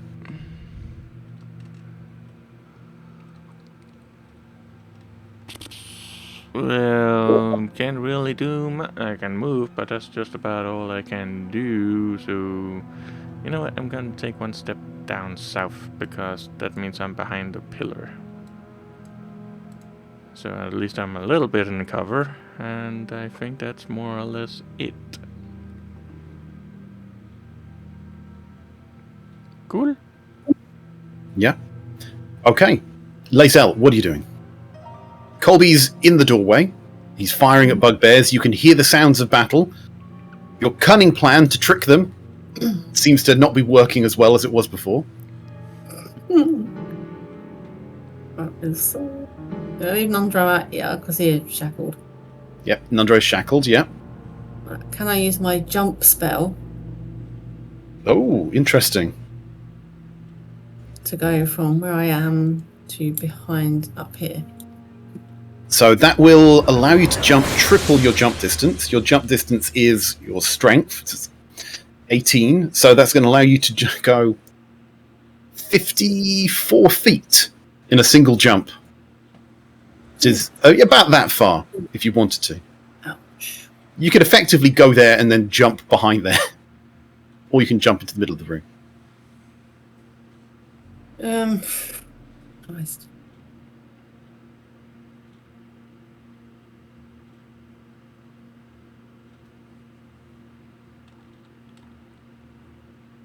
Okay.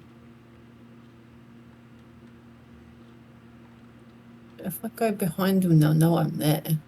Or not. I would imagine they would try and attack you, but you would also be able to attack them. That's the main benefit. Yeah. God.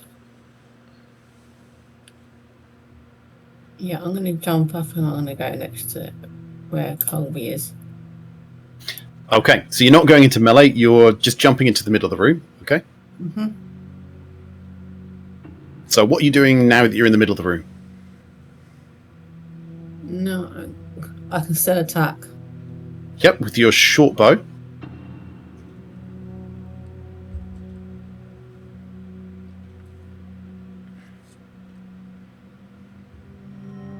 Okay, the bugbear to the left of the Spider-Man.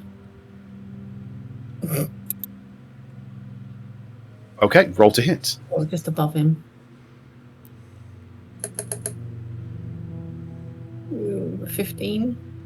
It's going to miss. So the bugbears are crouching down behind this table. So they've not just got their normal AC, they've got extra AC on top of that, because they're using the table as a shield.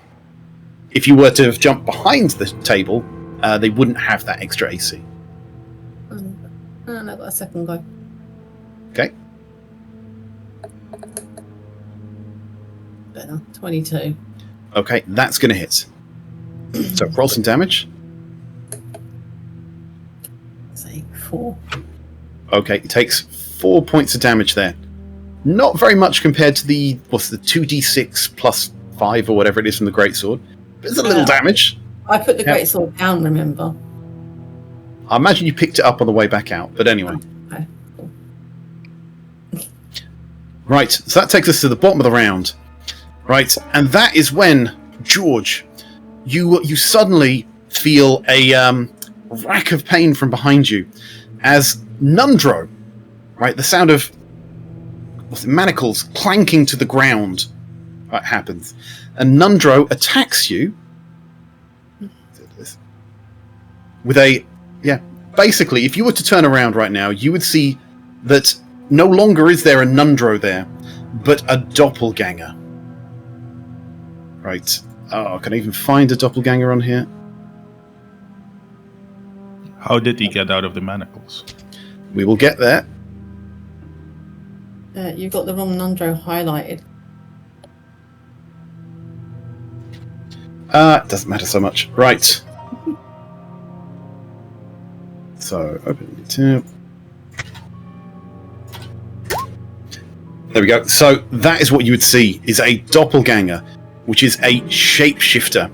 And what he did was he shrunk the size of his arms to allow the manacles to just fall away and attacked you from behind while you were ignoring him.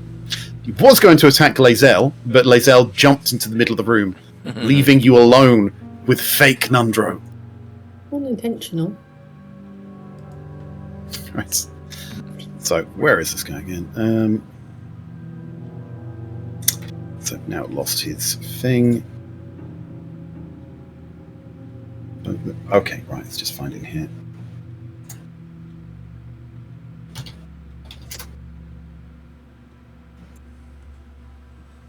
And pop that out. Right, okay. So, he's going to take a slam attack with advantage from behind. I need to take a screenshot of this because he's just crit. He didn't even need the advantage. The advantage roll was a 14. It was a 26 to hit. So he's crit. They have an ability called Surprise Attack. If the doppelganger surprises a creature when it hits with its... surprises a creature and hits with an attack during the first round of combat, the target takes an extra d10, 3d6 damage... So not d10, extra 10 points of 3d6 damage from the attack. So firstly, you take... Oh, what's this? Bullshit. I'm going to take a screenshot for you. Feel the pain. Right. Let's get this up.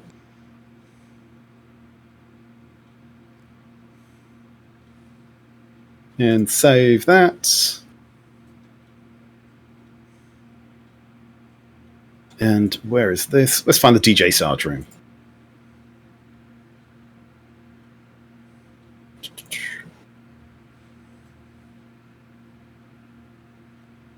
There we go. We'll drop that in there.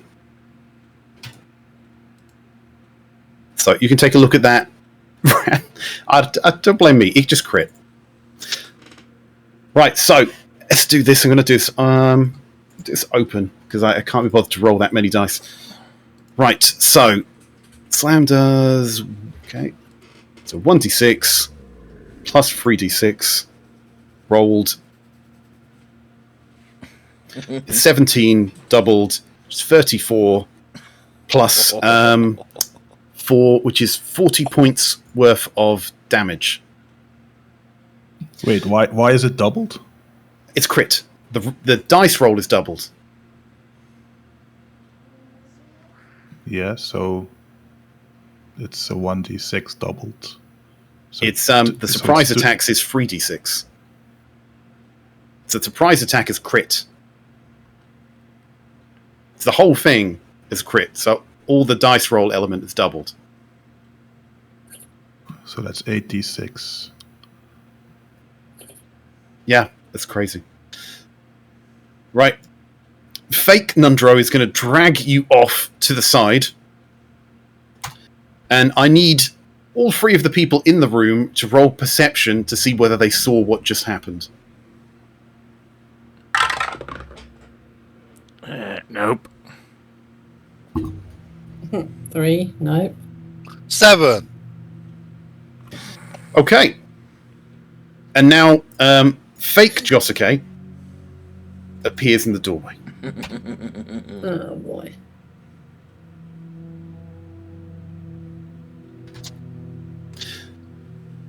Right. That's a thing. It happened. It's bullshit that it's rolled exactly my health point. Like, I rolled that on roll 20, so you have got that as an open roll. I know it's bullshit, but it's not me fudging rolls there.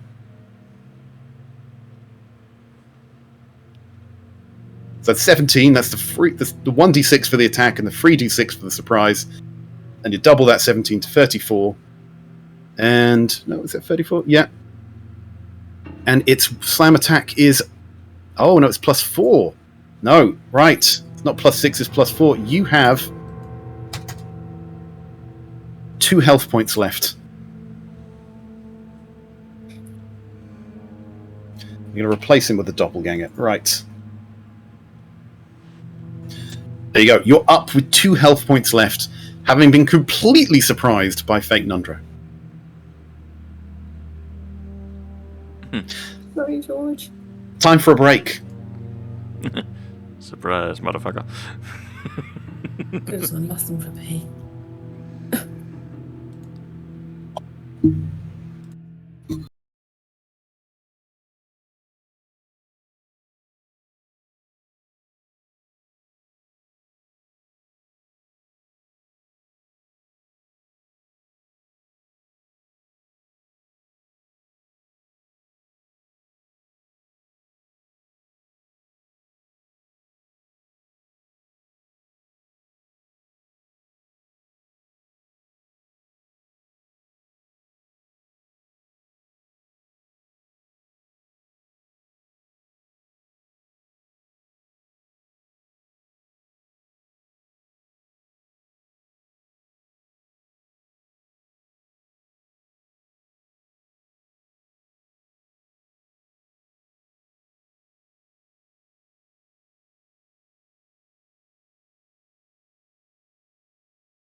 see. We are back. Fuck. No more. Okay, so as we left that, our friends had rescued Nundro, which turned out to be a doppelganger in disguise. They had manacled him, thinking that they would be safe, and decided to just ignore him as they charged back into combat. He was planning to stab Lae'zel in the back until she jumped 50 feet back into the room, leaving only poor George looking directly away from him. Our doppelganger changed shape using polymorph to turn himself into a tiny creature, and the manacles dropped off, and again changed right back and attacked George from behind. Right, managing to surprise him to pull off the most bullshit crit, followed by extra surprise damage, followed by almost taking him out in a single turn.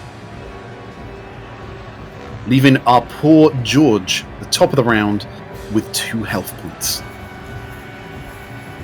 Yeah. He will. I will try to have him regret that. I will cast Zephyr Strike with my last first level spell point. Okay, Zephyr Strike. You move like the wind until the spell ends. Once before the spell ends, you can give yourself advantage on a weapon attack.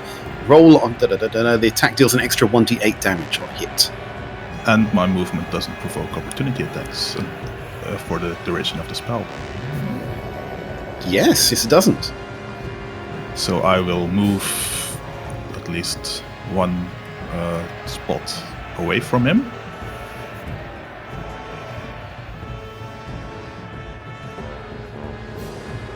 I will then to activate the Zephyr Strike advantage thing. Yep. I will also do the feature where I can take a -5 from my attack roll for a +10 damage. Yep. And then I will attack him with my hand crossbow with advantage. Okay, roll to hit.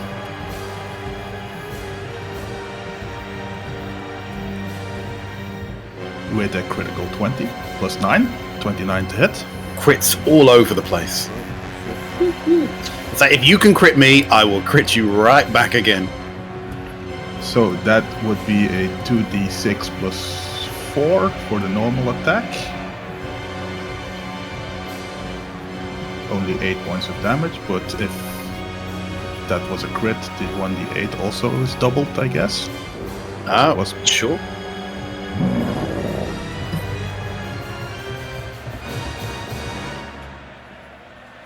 For 12 additional points of damage, so that's 20 points of damage. Okay, yep. That's your first attack.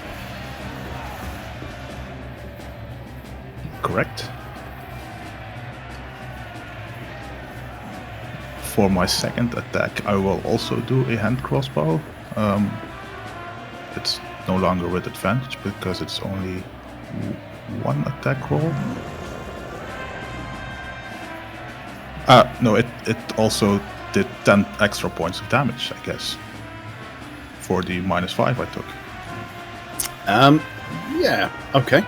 So that's 30 points of damage.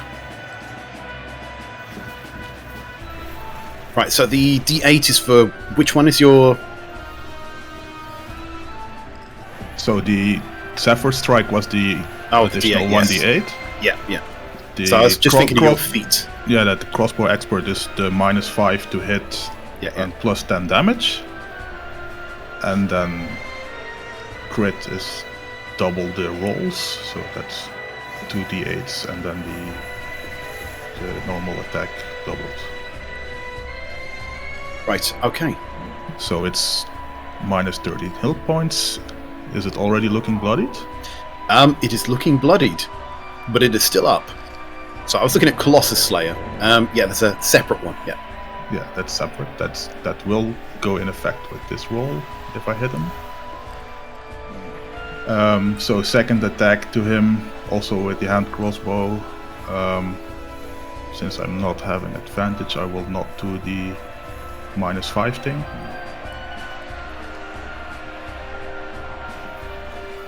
$13 to hit. Let's have a look at his AC. Is just above 13, I'm afraid. Crap. So it doesn't hit, but I at least took a chunk out of his health points.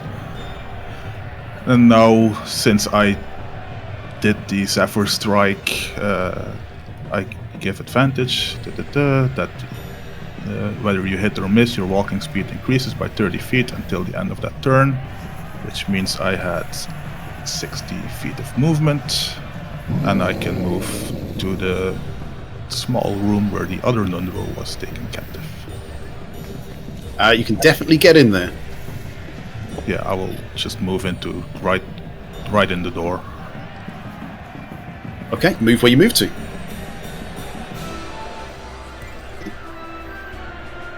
And while I'm running there, I will say, "Bad Nundro, bad Nundro."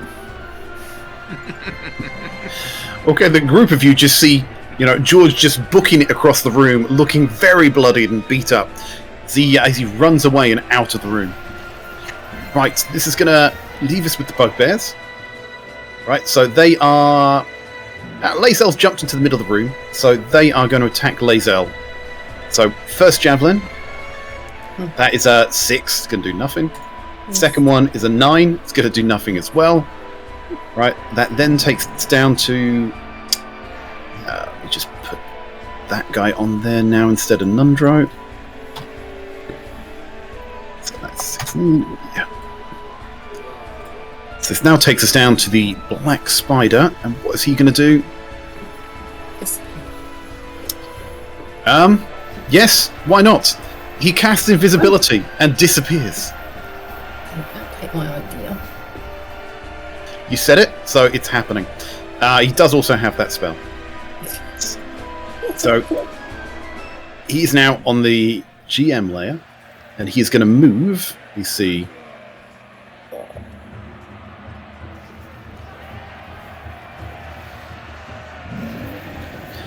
he's going to move somewhere. You hear some scuffling. You hear some footsteps.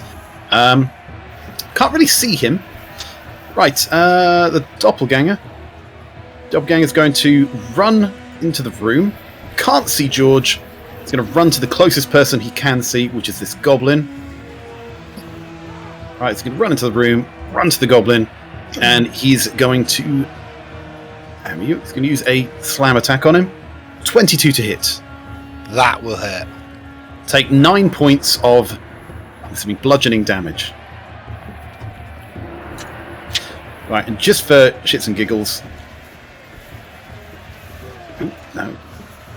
Undo that. Just for shits and giggles, the doppelganger is going to look like George as it's attacking you. Because it's a shape changer. So you see George running through the room, saying, bad Nundro. And then another George comes out and absolutely whacks you. Okay, so if the bad Nundro, well, obviously I won't. I'm guessing because I saw George saying bad Nundro, and then this guy attacking me, I will hit him back. Okay. With my +1 longsword. So not feeling conflicted at all, you lunge out to attack your friend George. Yup.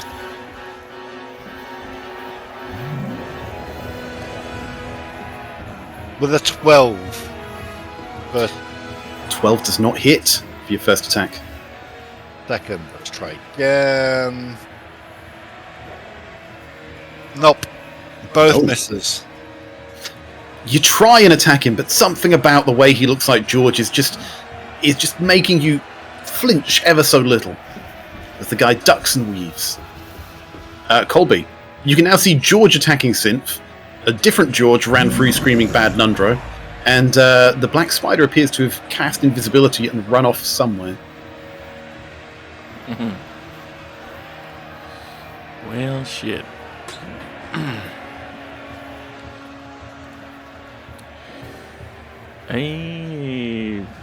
Well, I'm gonna do what I basically can do. Take a step up north and loose an arrow at the northern bugbear. Oh god, I thought you were going to say take a step up north and go for them emerald eyes in the statue. Give me any good ideas. Okay, take a shot. That would be 19 to hit. That's going to hit. Yeah. And 10 damage. Which one are you firing at? The northern one, so... Okay, so you attack him. He's starting to look a bit bloody, but he's still up and still very angry at you. And I hide behind the pillar again. Because I only got one attack, so... Okay, that takes us down to Lae'zel. In the middle of the room. Your crossbow attack last turn was not very effective. What are you doing? Well, since what's the centaur called again? Colby. Colby. Since he made the suggestion, I'm going to try and take the eyes. Okay, so ignore combat completely. You are running up to the north. Let me read the description here. But nothing bad happens. Nothing bad ever happens. Yeah, much. Right. Okay, the statue. Give me a religion check while you're doing this.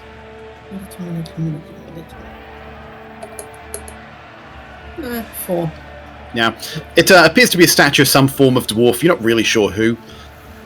It's beautifully carved, and its emerald eyes appear extremely valuable.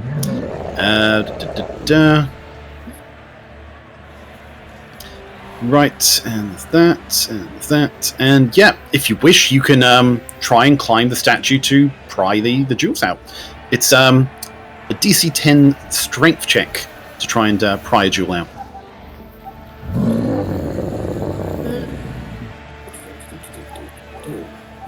Can I try that and attack or not?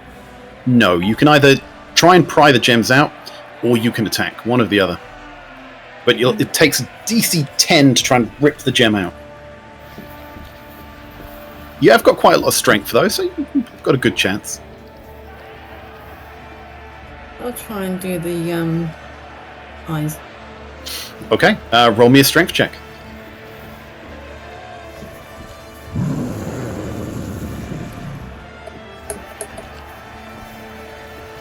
I get nothing with that. An 8. Okay, no, you don't manage to pull one of the eyes out at all.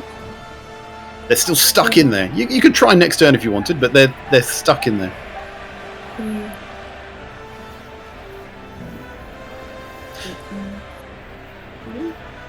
Okay, are you doing anything else?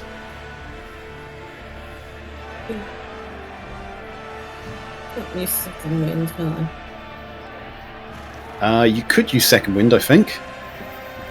But you're on full health, I believe. I? Yeah. Minus 10. Yeah, okay, so that, I believe, is your turn, unless you're moving. Yeah, I'll stay where I am as well. George, what are you doing in the other room?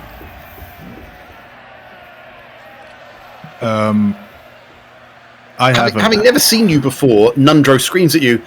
"Ah, help, laddie! This goblin tied me up. You've been beating me something fierce. If you let me out of here, my brother Gundren, he'll give you gold. All the gold you could want. Please, just rescue me." I would say, I know you're Nundro. I know your brother. We are here to help you. But we're middle in the fight at the moment, and I have to do some stuff first, and I will come back to help you. Okay. Yeah. So he looks so happy that tears of joy just run down the side of his face. You know, Gundren sent you. Please, praise the Lord. Right. So what are you doing, George? I play a different campaign with some people here, and their potion of healing is a bonus action, but I'm not sure anymore if it's here. Yeah, it's a bonus action to use it on yourself, or a main action to use it on someone else. So I will use a healing potion as a bonus action. Okay. That's a 2d4 plus 2. Okay, so you can roll that. Fuck. You are now on 5 HP. I rolled a 2 plus 2, so that's 4 health points extra, is 6 normally. Oh, sorry, yeah. That's that. There we go. 6 HP. When you're that low, every HP makes a difference. Yeah, definitely.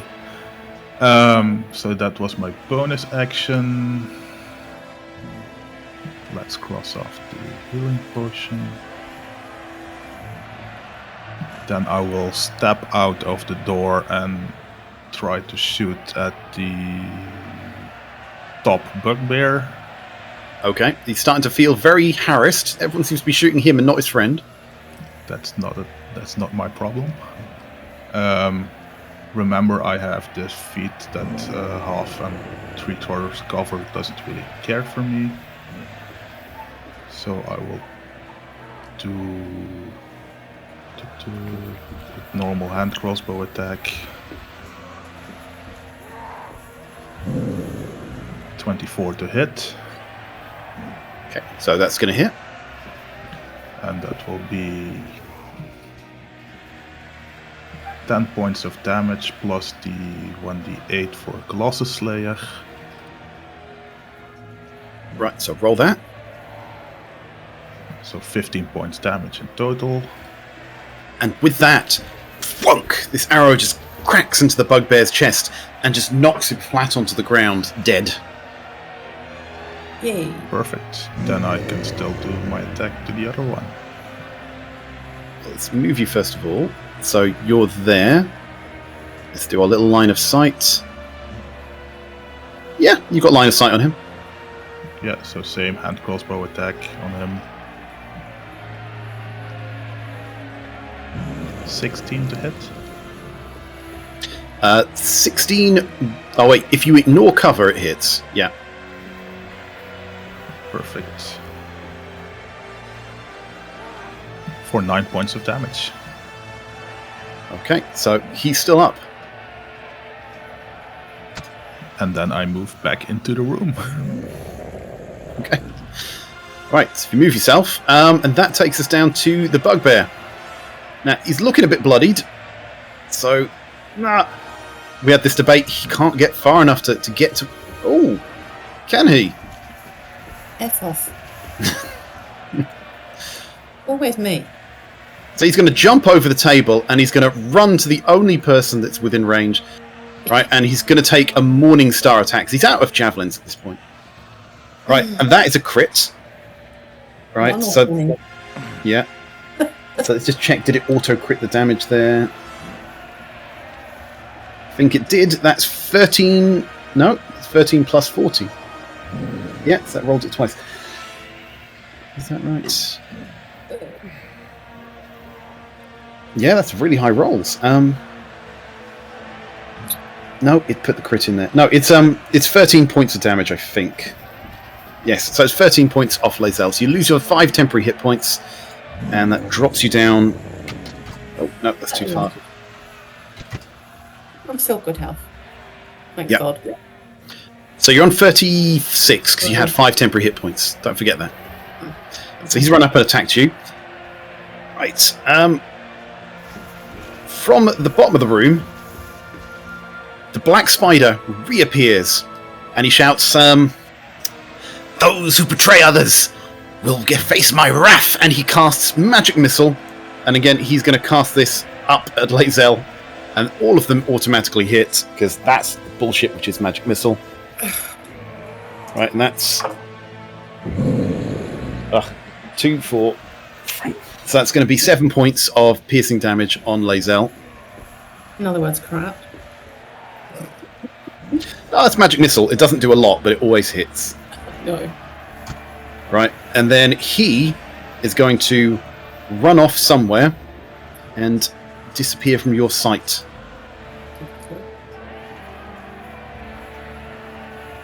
Right, that takes us down to the doppelganger, which is going to take a whack at where is it? It's Synth. That's doppelganger. So he's a lot less dangerous than when you're not surprised. So that's a 14 to hit.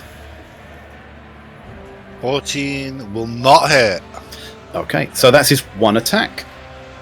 If it's not surprising you, they're not very dangerous. Okay, so Synth, what are you doing? I'm gonna try and hit him back with my +1 longsword. Oh, by the way, Hunter's Mark, is that concentration?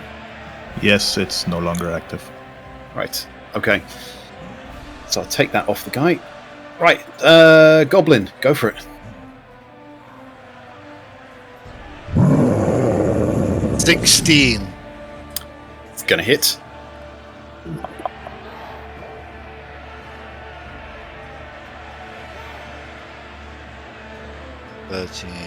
Plus the d6. Yep. 17 there. Okay, the doppelganger's still up. He's looking a bit beaten and bloodied, but he's still up. Or should I say George is looking beaten and bloodied, much like the real George. The second attack. Oh, 27 to hit. Now that's gotta hit. That's gonna hit.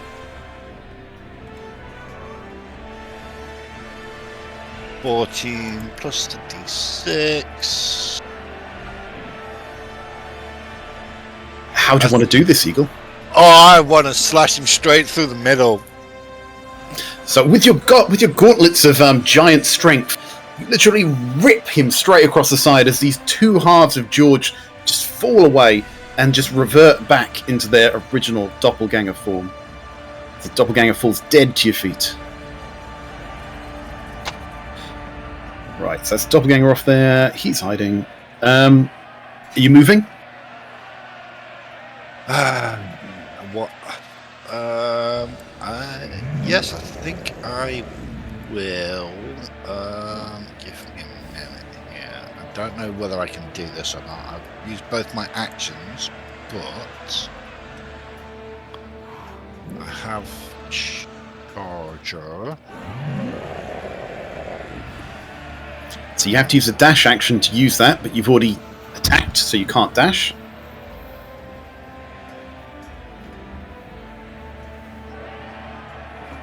Yeah, I couldn't move without killing the doppelganger first, so that's the problem. Yeah. That opportunity to attack. So, yeah, basically, no, that's me. So you're not going to move anywhere? No. Not going to move to help Lae'zel, not going to move to chase Nezar, you're just going to stay exactly where you are.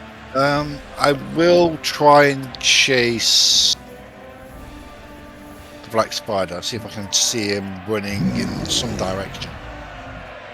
Okay, so that's as far as you can get. 30 feet. A minute in.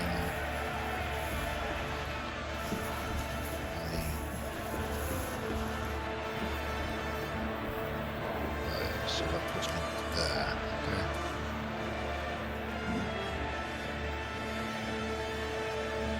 Yeah, so I'll go there and see if I can see him, see which way he runs at least. Yes, you can see him. Let me take that hunter's mark off of him as well. Okay, right, so there's not much you can do, but you can see him. That takes us down to Colby. Only thing you can see is a bugbear attacking Lae'zel, as Lae'zel is desperately ignoring the bugbear to try and jimmy jewels out of the eyes of this statue. Well, I am gonna do what I do best and give him a crossbow right up the something. And that's gonna be a nice one with a 25 to hit, not a critical. And 9 damage.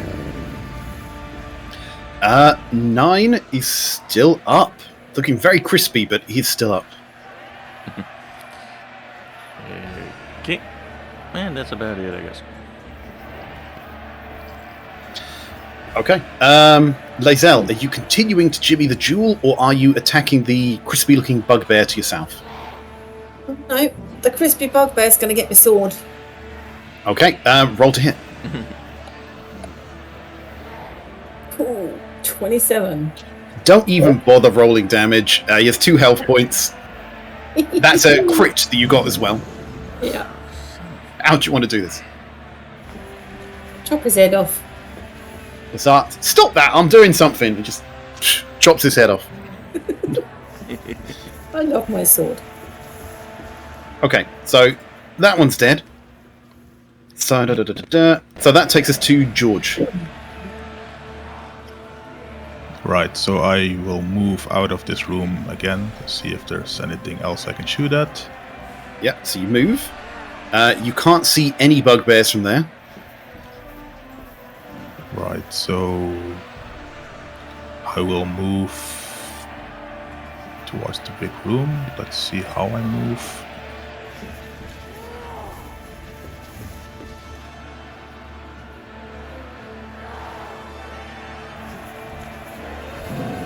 Let's move towards the door. 50. I can have 60 since I still have the thingy magic, I guess. So you dashing, or are you using something? You said you still have what, Zephyr Strike? That's only during that. Duration, concentration up to 1 minute. Yeah, no, it's only if I do the advantage, and only on that attack I get 30 feet extra movement. So I only have 30 feet. I thought I had 60.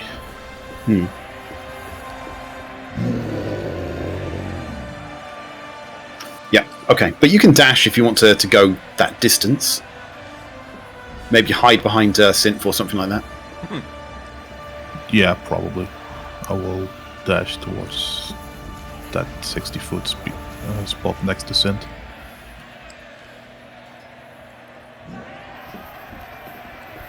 Okay, so you're going to dash there. And that was my action, but can I do a bonus action something thingy? So are you 100% sure you want to be in line of sight? No. I will stay behind Sint. So that's one spot more above, let's say. Okay, right. So he is going to run to there. He is going to cast Magic Missile. So again, that automatically hits. So Only that what you is can see. to Synth. Don't worry, this is why I'm asking whether you're hiding or not. Okay, so that's 10 points of force damage to Synth. Oh, it's too much. Right, and that takes us down to Colby. Sorry, Synth.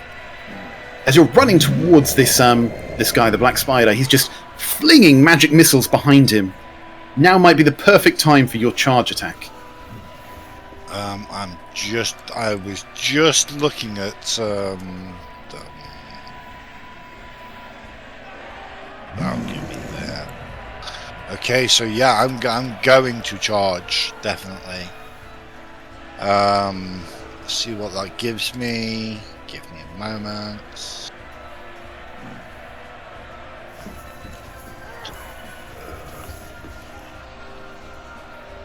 To traits.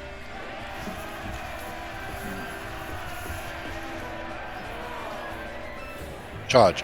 So when you use the dash action, you can use a bonus action to make a melee weapon attack, or shove a creature. If you move more than at least 10 feet in a straight line before using this action, you either gain a +5 bonus to the damage roll if you choose to make a melee weapon attack and you hit, or push the target up to 10 feet away from you. So basically you can run at him and use a weapon attack. Yep. So where do you want to be? Here or here? I'm going to be right on top of him. So we'll put myself right here, and I'm going to attack him with the +1 longsword. Ooh, what happened there?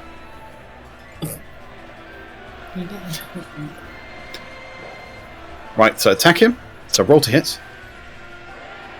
10 to hit. 10 is not going to hit. Does the charger give me anything? Give me If you'd hit, it would have given you a +5. yeah. The main thing is it lets you run very far and still attack. I do get an extra hit though, don't I? No, you don't, because you use your action to charge, dash. So Yeah. you either use your action to attack, it's 2 attacks, or dash, you've dashed, and it says if you dash, your charger ability lets you use a bonus action in your attack instead, and that's just 1. Yep. But he's right next to you. Okay, so that takes us. If he tries to run, I will, opportunity attack. Thank you very much. You might try. You can try. That leaves us to Colby. Colby, you can see Lae'zel with her teeth around these gems, trying to get them out of the statue. You can also see everyone running to the south, chasing after the black spider. What do you do? I'm just gonna walk up to Lae'zel and go like, how do you think you're doing? Useless. If I had some help, I might give you one of them. There are 2 eyes, yes. Oh, okay. Well, I'm gonna see if I can break out at least one of them. Okay, so what must be a very odd sight, Colby as a horse tries to climb the statue. Centaur? Just Right, rear up and, like, I don't know, how the hell. Okay, and you grabbed one of the eyes and give me a strength check. Ooh, dirty 20. Dirty 20. Okay. So you grab onto one of the eyes and you pull this thing free of the statue. Right, and as soon as you do, right, the room starts shaking. Right, as if the eyes were magically enchanted. Right, the room starts shaking. The pillars that you see dotted around the rooms each crack and start crumbling, and the roof caves in. And give me a dexterity saving throw, DC 15 for both of you. Oof, that's. Or should I say, for anyone inside the room. So it's quite lucky that George is not inside the room. Ooh, 16. That's a 2 plus I don't care. Okay, right. I Ouch. need a lot of dice. I don't have enough dice, so I have to roll some of these twice. I need more hit points. Okay, so that's going to be Serves that. you guys well to just abandon the fight and start looting. Okay. So the roof caves in with 4d10s worth of bludgeoning damage as rubble falls across. Colby, you failed, so you take 20 points of bludgeoning damage. I'm still alive. And Lae'zel, you succeeded in your dexterity saving throw, so you only take half, take you down to 19 hit points. Anyone else, you could potentially have killed all the bugbears as well as yourselves doing that. That would have been hilarious. Oh wait, there's still another one up there. You have also fallen prone. Not that that makes much of a difference at the moment. Let's change that. You can be... There you go. So you've fallen prone. Yeah. The jewels, however, as you look at them and examine them more closely, appear to... Well, they look like emeralds, but they actually appear to be made of worthless glass. Damn. So fucking typical. Right. Greed got the best of you, and the map gave you consequences. Okay, that was Colby's turn. Lae'zel. The entire room is a mess as the ceiling is caved in. Rocks are everywhere. What are you doing? Can I help him move? You could try and get him up. But as you're about to reach up and try and pull the stones off of him, you notice that the stones have sent the table flying. And on the other side of the table seems to be maps and notes and what looks like a small black leather sack. Okay, change plan. Do I go over and grab them? Yep, you can get far enough.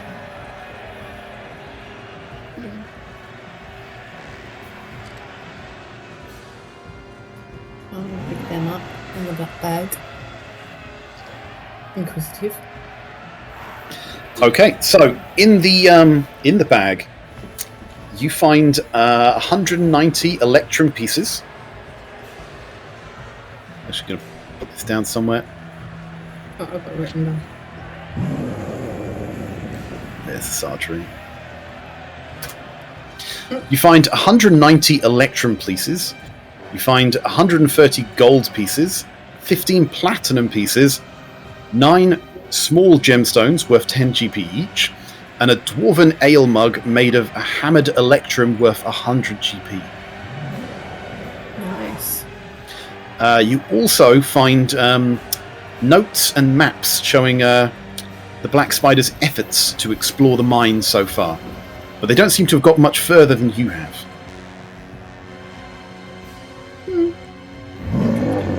Okay, that takes us down to the Black Spider, who is going to cast Shocking Grasp on... oh, look at that. He's going to cast Shocking Are you Grasp. skipping me again? Am I skipping you? Yes. Oh, God, Yeah. okay. You try. Sake. If I go around this corner, can I see the Black Spider guy? I would say he's in full cover, but I know you ignore cover. Well, I don't ignore full cover, I guess, but three quarters I do. It's a lot of cover. If it's 3/4 of cover, I don't mind. Let's have a look. Cover 5e.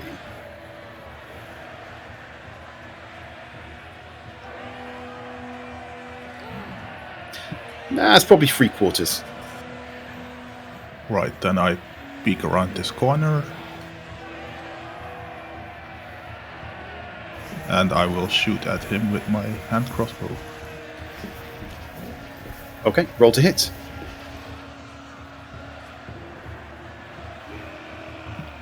.12 probably does not hit. It does not hit. I will shoot again with my hand crossbow for my second attack. 19 probably does hit. 19 does hit, yes. So that would be 7 points of damage and an additional 1d8 for my Colossus Slayer thing. Okay, roll to hit. So 13 points in total. Okay, he's still up. Then I will do my bonus action hand crossbow attack. For 17 to hit. And he casts Shield, increasing his AC above 17. So, yeah. I will... Am I going to charge? But that's 2 shields and 2 magic missiles, so he may or may not be out of certain spell slots. I will move back 1 step to make sure I'm behind cover. That he doesn't see me. Okay. Right, so...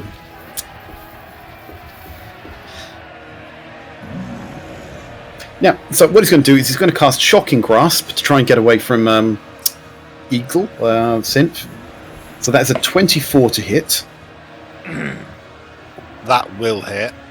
for 4 points of lightning damage. And that means he can run away without incurring an attack of opportunity. But he can't get very far. So he runs as best he can, and that is his turn. Synth.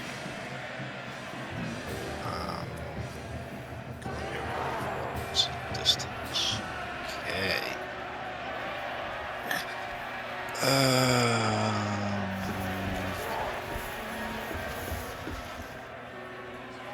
I'm going to use the charger again and hope it works this time round. Okay, but you don't need to because he's only 30 feet away from you. Could just walk up to him and attack him twice.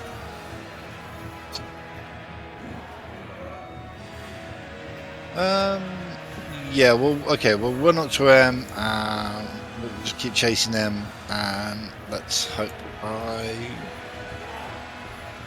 hit this time round. Okay, roll to hit.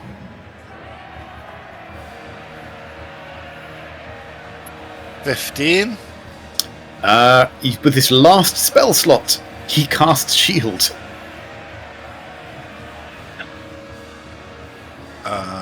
Okay, second one. Natural, try and quit, win. Thank you very much. God damn it! That's maybe higher than his AC. That's a 28 to hit. Okay, that's definitely going to hit. So let's do this. That is 18 there, plus the d6. 24. 22. Yeah, 20. Points of damage. Plus Okay. the lightning thing. I don't know if that bothers him or not, because we haven't been retconning that. Right, so with that, you stab him with your longsword, right, killing him. With his final words, he looks at you and he says, "The Zentara will have their revenge on you. My death will not be in vain." And he falls dead to the ground. I want to pocket the staff that he has, so nobody stealth pocket the staff that he had. Do you have a bag of holding? Let's have a look.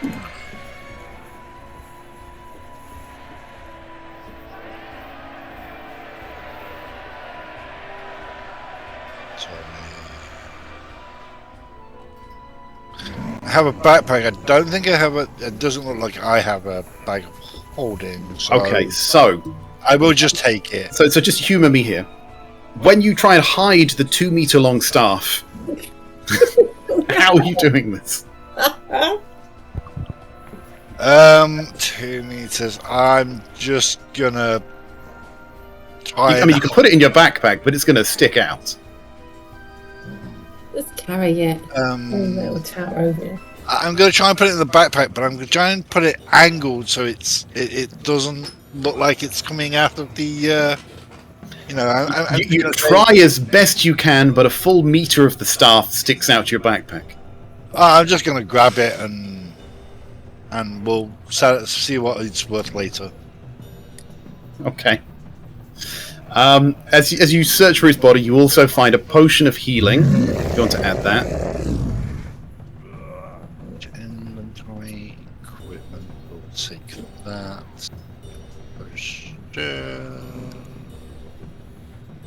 Healing at that. And you also find an iron key with a head shaped like an anvil. As you think back, you wonder whether this key might have unlocked the door to Nundro's prison cell. Okay. Right, what are you all doing? We can drop out of combat here. Go and rescue Nundro, the real one. Yeah, we're And gonna. untie him. Well, obviously, let's go back to the main room. We'll all converge back into the main room where we were fighting. The collapsed room, yeah, that's a good Yeah, idea. the collapse room. Make sure everybody's okay. Let's just go to the room Nundro was in. Yeah. that's As not you collapsed. wander back, Synth, you see a room completely strewn with debris. Bits of ceiling and rock have fallen in. Colby appears to be trapped under a rock, as Lae'zel is counting money into her purse. I'll go and help Colby. It doesn't matter. We're not in tornado, so we can move that distance. Yeah. Try and help Colby move the rock somehow. I've got the gloves of strength, so who knows? It's a possibility. Yeah, you're pretty strong. What's that roll? It's a strength roll, right? Yeah. Just D20 strength check or athletics check. That's a 19. Yeah, so you managed to clear the debris from Colby. Well, I would hope is grateful. Yes, obviously. Gets up and shakes himself off. And Synth, you spot that Colby is holding 2 emerald-looking pieces of, emerald jewels. They look very valuable. They're not emerald, though. They look emerald, but I To don't. you, they look like emeralds. I will ask what's he got there, just because I think my eyes are deceiving me. Yeah, let's put it through your goblin translator filter. So he looks at them and he looks at you and he says, "Give it here! Give those here! I'll help you! I deserve one! Give it! As man, I give them both to him. So you give the worthless glass, green glass to Synth, who does a little dance of joy as he gets it. So Synth, you can add 2 worthless gemstones, 2 worthless emerald gemstones to your backpack.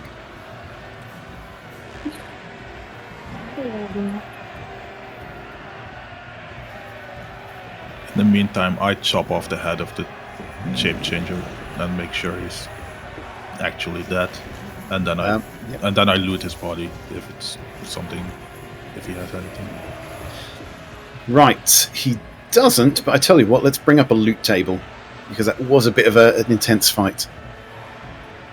Right, let me see if I can find this. I resent him a little bit for almost killing me, so I make sure he's actually dead. I mean, he was cut in half. Still. You can never be too sure. Right, okay. Go. Roll tables. So, roll me a D100 first of all. Who? George. For defeating the real boss of the game, the shape changer. 29. 29. Okay, roll me 2d6.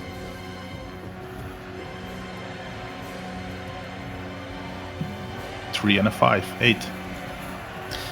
Right, so you find assorted gems worth 80 GP.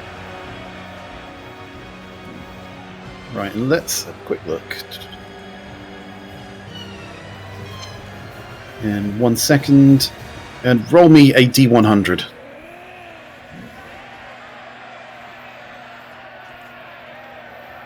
$73. Okay, and you find a small vial full of incredibly slippy oil. Almost an oil of slipperiness. This sticky black substance is thick and heavy in the container, but flows quickly when poured. The oil can cover a medium or small creature, along with its equipment. Applying the oil takes 10 minutes. Affected creatures then gain the effect of freedom of movement for 8 hours. Basically, you're greased up, so no one can grapple you. Alternatively, the oil can be poured onto the ground as an action. It covers a 10-foot square, duplicating the effect of the grease spell.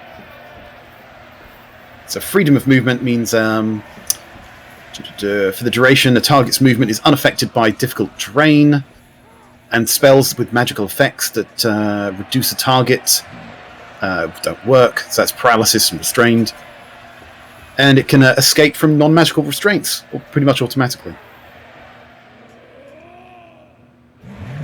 And being underwater imposes no penalties on the target's movement or attacks. Yeah, it's an interesting one. So, oil of slipperiness. Right, Colby, you saw what Lae'zel was doing. counting her money and putting it in a purse. Are you doing anything with that? I'm not sure I saw it because I'm pretty sure I was under a rock and might have obscured vision over in that direction. Okay, so Lazel, are you letting anyone know what you've done, or you just, you know? I will, but I'll say I'm going to donate most of this to the party fund. Okay. I'll keep the gold pieces, but the rest is going in the party fund. Right, so you'll have to take a record of that. It's fine. Right, so what are you guys doing now? Go and untie Nundra and get the hell out of here. I'm hoping to get some heals from our cleric, who has some healing left. Well, you could always take a short rest or a long rest. Let's go back into the Nundra, and we will take a long rest. That's Sounds also like a good plan. idea. Yeah. We can barricade the door so we don't get it. Yes. Yeah, I mean, there's plenty of nasty things in this cave, but the people actively trying to find the spell forge seem to now have been neutralized. So you may be able to take your time. Yeah, Okay, we so- we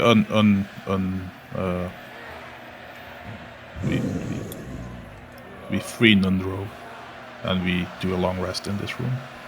Yeah, we'll blockade the door because that's easier. Nothing can get in. We'll take a long rest, and we don't need to And worry about. light a fire in the fireplace. So we go. You got a bonfire there. Keep you warm during the night. Okay. If everyone could just click your long rest buttons.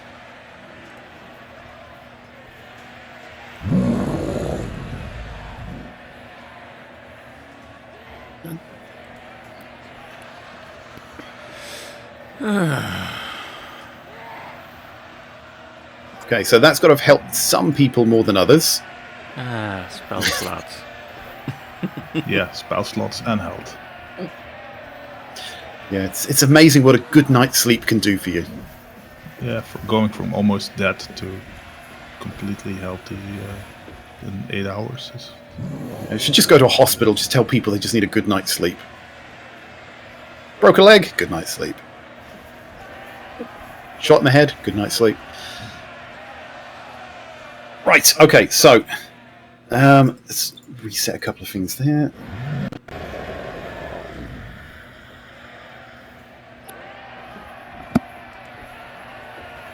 Right, who is that? That's Colby.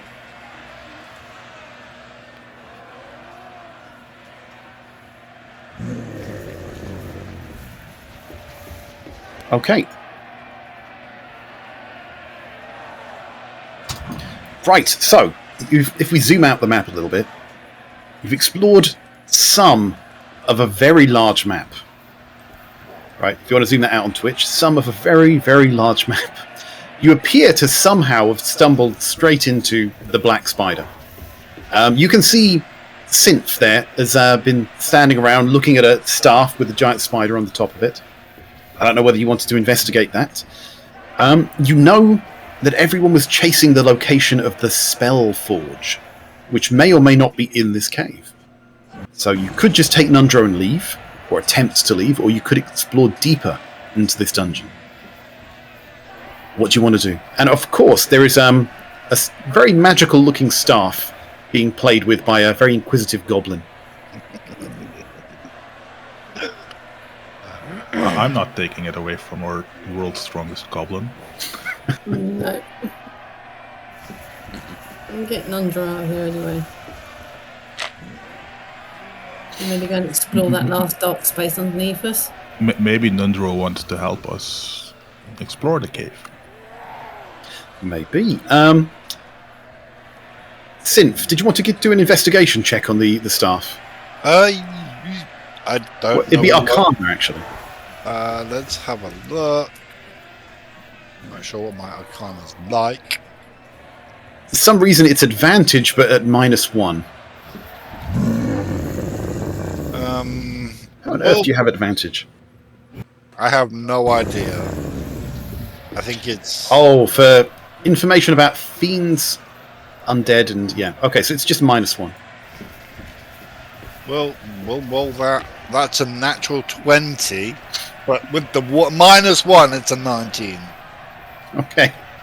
For a nat 20, you will definitely know what this is. Right. So you recognize this as an artifact known as the Spider's Staff. Remember, you are a blood hunter. You hunt demons and the undead. You know a fair bit about Arcana. Right, so this staff is topped by a black adamantine spider-shaped thing. The staff weighs about 6 pounds. You can attune to it if you... you can attune to this weapon. It's treated as a quarterstaff, which means if you attack with it, it'll do normal quarterstaff damage, plus 1d6 extra poison damage when you hit. The staff also has 10 charges. If you use the charges, you can fuel a spell with it. So with the staff in hand, you can use your action to cast one of the following spells. You can cast Spider Climb for 1 charge. That lets you walk on walls and walk on the ceiling. Or for 2 charges, you can cast the Web spell. So that fires out webbing, which can affects like a box, like 10 by 10 or something like that. And or is it 15 by 15? Let me just open this up. Can we link that in somewhere I can actually find it and add it? I'll just link it now. There you go.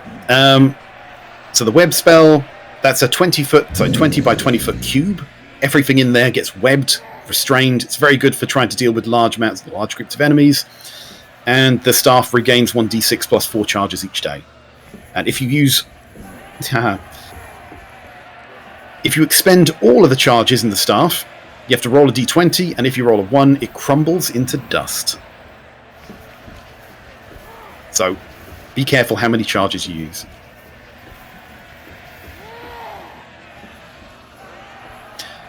Right, so now I've linked that, so you can add Spider Staff.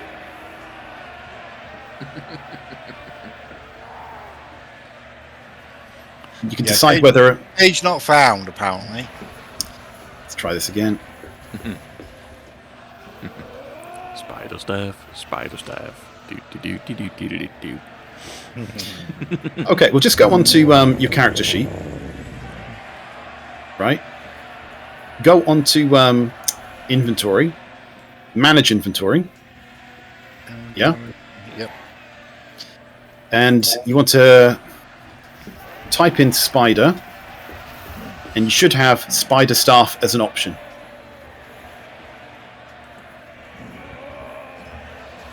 Spider Staff. Yep. Just add that. And how long does it take to attune? Let's pretend you attune to it during your long rest. Yep, we shall do that. Just so it shows me what it can do. Right, I just want everyone to appreciate how truly horrifying Synth has become. He's now a goblin, the strongest goblin on Earth, or, in the Thornwind Coast. And at will, he can walk on walls and the ceilings. So he's a small, skittering goblin creature that can break walls and doors with his fists. I like. Crazy little creature. Yep. Right, so you've added that. Okay, what do people want to do? Well, since Nundro is now free, we can ask him if he wants to join us in exploring the rest of the cave, or if he wants to go out of the cave, or take the detour through the cave to go home. Okay. Ugh, lad. Those people have beaten me 6 ways to Sunday. I'm not sure I've got it in me to explore this cave. But then again, me and my brothers, we came here to find the Spellforge. And poor Faradin died trying to do it. Maybe finding the Spellforge would honour his memory. But I'm not sure. What do you think? I could just as easily go. Would you rather, So let's do a number between, would you like to honour his memory, or more, or would you rather leave? More is the question. No, he's asking you. He'd be happy either way, but he does only have 4 HP. So a light breeze could kill him. Can I give him my healing potion? He'd be dead before he gets a chance to use it. Oh. I mean, just think about it. He has to take a hit of 3 points or less before he's still up and conscious to use the healing potion, which will heal for twice his health. So half of it's wasted. Well, we would probably need to guide him to the exit of the cave if he wants to go home. Probably. Yeah. Can't wait. We need your help. If you don't mind him riding you. Yeah, so I think it's I think that's a good point to maybe end, and we can discuss off stream. Or what? I don't know. What do we Are you want? sure? Because we've still got an hour and a half in the session if you want. It's a very large cave. I mean, if you want, you can guide him all the way back to the entrance of the cave and he can wait for you there, or you can wait here, or you can take him with you. Could we? Let's have a look. Give me a minute. Take him with us. I'll try and not get him Yeah, you're going to take him hit by anything. with us. But could we guide him to one of his friends, maybe? Is there one of his friends here still? Well, his brother's dead at the entrance, and George appears to be wearing his shoes. Shh, he doesn't know that. Let's say we guide him to the entrance and then we start at the entrance to one of those spots we didn't take. Yeah. Okay, no, we can do that. So, we'll say you got all the way back to the entrance there. Right? Are you going to ask Nundro to wait at the entrance or to go back to where he came from, to Phandelver? That's for him to choose. If he wants to wait here for us, he can. If he wants to go back to Phandelver, he can wait for us there. Okay. He's going to tell you that he'd like to try and make it back to his brother. So he's going to wait at the entrance for a day, and then after that he's going to leave for Phandelver before he's too weak to get there on his own. So he'll wait for you until your next long rest, and then he's gone. Mm-hmm. Right, so let's put him back at the entrance of the cave there. So, you find yourself back at the entrance. Let's have a look. That's... Okay, so again, you're in a large rock cavern supported by natural pillars containing 3 stalagmites. Western part of the cave, yada yada yada yada. Yeah, you can see flasks of... You can see ordinary supplies heaped around. So you can see bags of flour, sacks of salt, casks of salted meat, lanterns, flasks of oil, pickaxes, shovels, and other mining gear.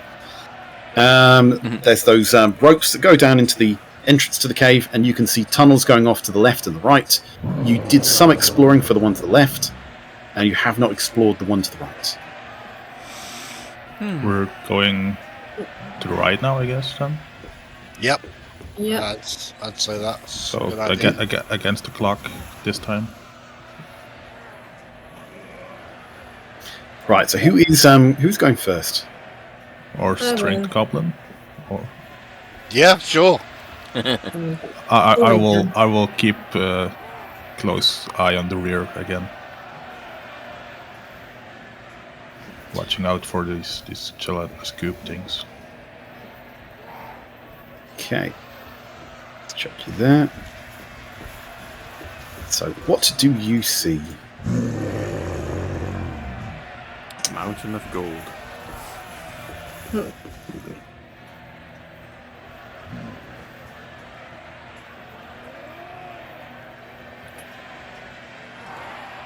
Okay, you see about that from where you are. There you go, Goblin. So you can kind of see is there a description to this? Yeah, you see an area where many tunnels seem to intersect at this natural 30-foot-high cavern. The walls are carved with simple reliefs showing dwarf and gnome miners hard at work. Below them, nearly 24 skeletons in rusted scrapes of armour are scattered across the cavern floor. So you can see skeletons on the cavern floor there. Some are dwarf skeletons, others seem to be orc skeletons.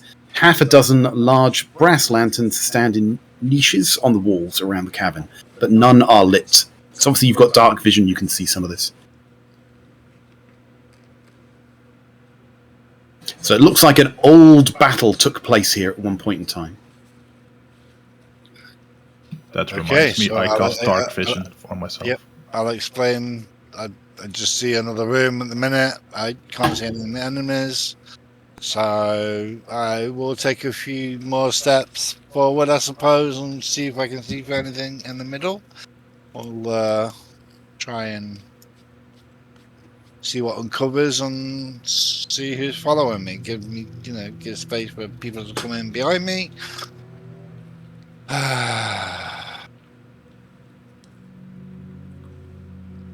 So you see a little bit more. So you move up a little more. I guess we all just follow him. Oh, we can do the, stick to a wall, go around and whatever. Yeah, Might be worth. keep right. Previously was keep left, now we keep right. Okay, keep right. So right would be going down, I guess. You tell me. Mm-hmm. Well, right is down as far as I can see. So is there a down thing here? So just keep moving forward. So let's say you move to about there. Whoops. What am I doing? So you move to about there. Let's have a look. I thought there was a down thing here. That's what I was looking at. Yeah, just hold on. Exploring in a cave, it's always good to always go left or always go right, then you can't get lost. Okay, so you can see a little bit more. Okay, so I'll go to the end of that. I'm just going to stay right. Is anyone following him, or are you all just standing back while you're like, go on, Goblin, check for traps? That's just nasty. You're right, you should go up and join him, Lazel. I I'm guess we going. just follow him, yeah. I'm behind him. That's all watching that booty. It's an elf. Also goblin. Yeah, so right in front of our Goblin friend, right, just in this open area here, is where all the skeletons and all the armor and all the orcs and things are piled. You can see lots of the armor is scratched and dented and punctured by holes. Right, so clearly there was a battle going on here. But yeah, the floor is just covered in skeletons.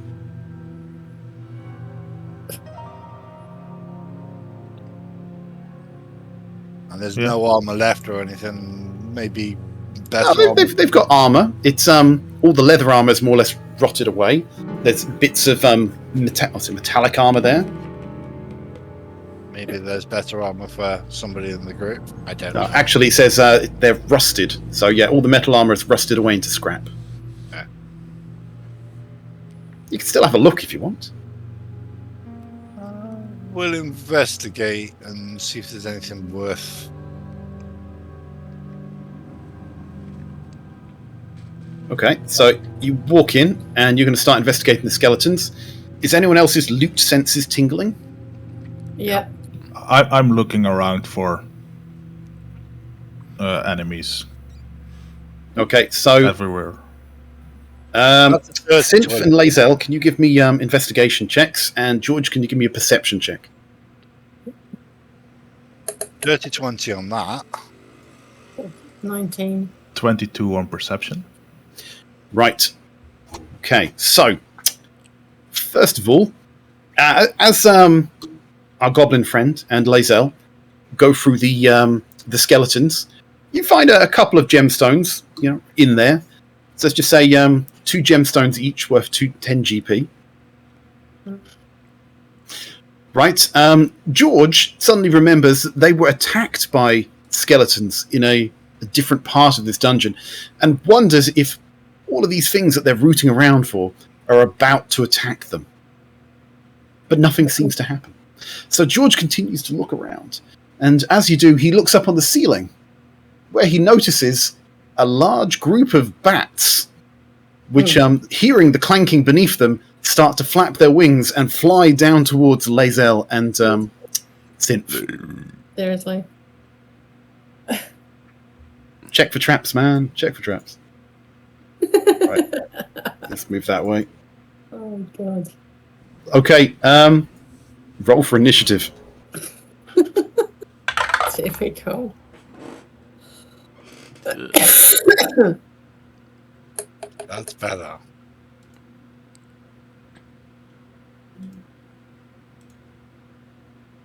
Okay, am I missing anyone? Right.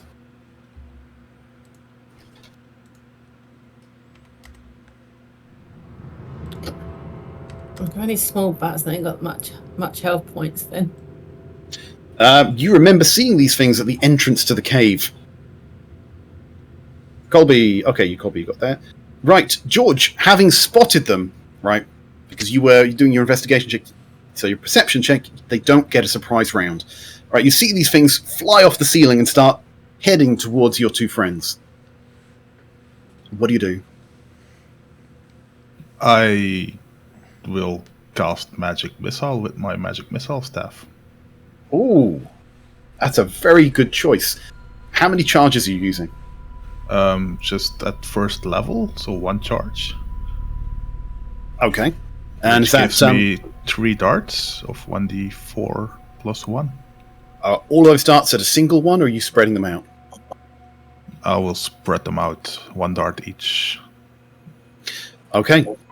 Right, surges don't have a lot of health, so each one of these darts spreads out, finds its target, and has more than enough damage to take out 3 of the Sturges.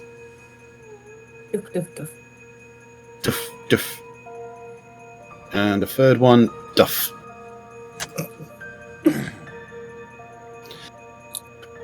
Right, having heard this, Synth and Lae'zel, you look up to see a cloud of bats heading towards you.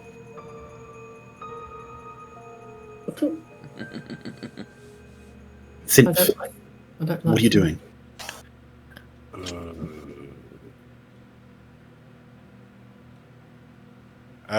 I don't want to use the staff just yet. I'm still,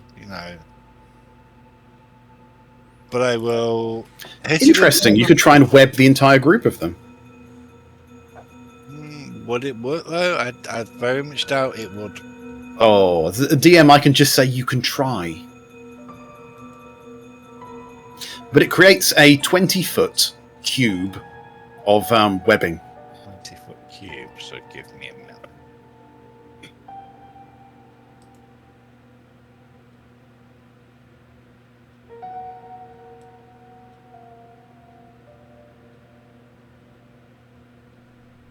Basically be that.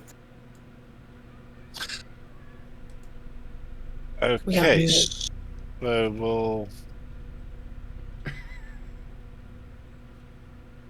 we'll try and do it so that I don't do it towards me and Lae'zel. So it's going to be kind of, that one will do nicely. We'll do 2 charges. Thank you very much. Okay, so knock off 2 charges. You've got 8 left. Right, so that casts the web spell. So let's see if we can find that. Do they fall out of the sky if they're webbed? Well, so what happens is you've got to imagine that in this cube, from the ground to the ceiling, webs of sticky webs attach themselves. So it's more like a netting that appears in this cube. And it does actually have a roll to hit, so we can roll to hit. So it says you conjure a thick mass of sticky webbing at a point of your choice within range. The web fills a 20-foot cube. From that point, for the duration, the webs are difficult terrain. If the webs aren't anchored between masses, we're going to assume they're anchored between the floor and the ceiling. If they're not anchored, they form a layer on the floor. Here it's just a mass. Right, each creature that starts its turn in the web or enters it must make a dexterity saving throw. So 1, 2, 3, 4. Let's bring this up. So 2, 3, 4. And what's the DC? Does it say? 15. That's quite high. Is there 4 There's in there? 5 in the web. 5, yes. Okay. It's funny. Right. Where is where? Right, so 4 out of the 5 of those are now stuck in your web. Okay, so I'm guessing you want me to roll to hit whether No, you don't need to roll anything with the web spell. You've just created a cube. They need to roll dexterity to save. 4 out of 5 didn't. So 4 out of 5 are now stuck in a web. But the 5th one's still flapping around. And now you take a lighter and... You would, and that would kill all of them, because they've only got like 1 HP, 2 HP. See? He can do things. Anyway, Synth, what are you doing? You've cast that. That's your action. I get another action. So No, you only get 1 action. Only ever get 1 action. I get 2 attacks, so Yes, but attack is an action. So you use your 1 action to attack twice. You've used your 1 action to cast a spell. to cast a spell. That's attack once, right? No, it's not an attack, it's a spell. Okay. So everyone confuses this. Your action is... You don't get 2 actions. It's not like you will use an action to attack once.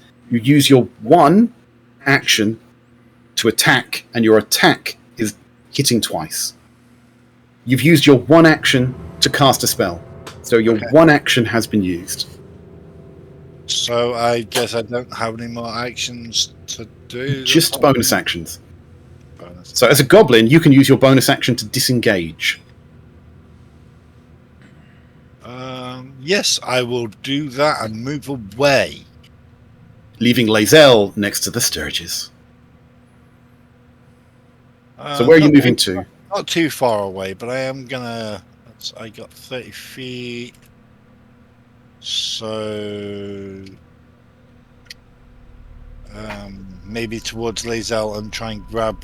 So there, and then try and grab Lae'zel. Oh, you can't grab, because grab would be your action. Remember, you've used your action.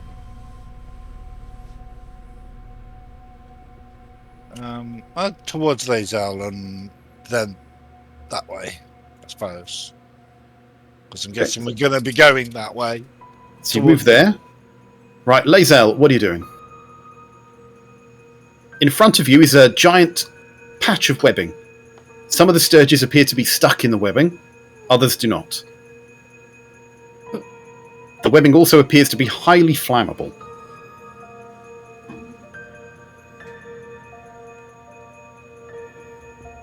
Focus in the background.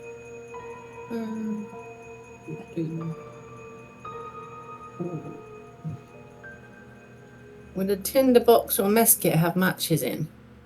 Yes, a tinderbox would definitely have something to light something on fire. Tinderboxes are used to create fires. Yes, it would. Cool. Can I use that then, please? Okay, as an action, you bend down and you use your flint in your tinderbox to spark on the spider web, which immediately catches fire.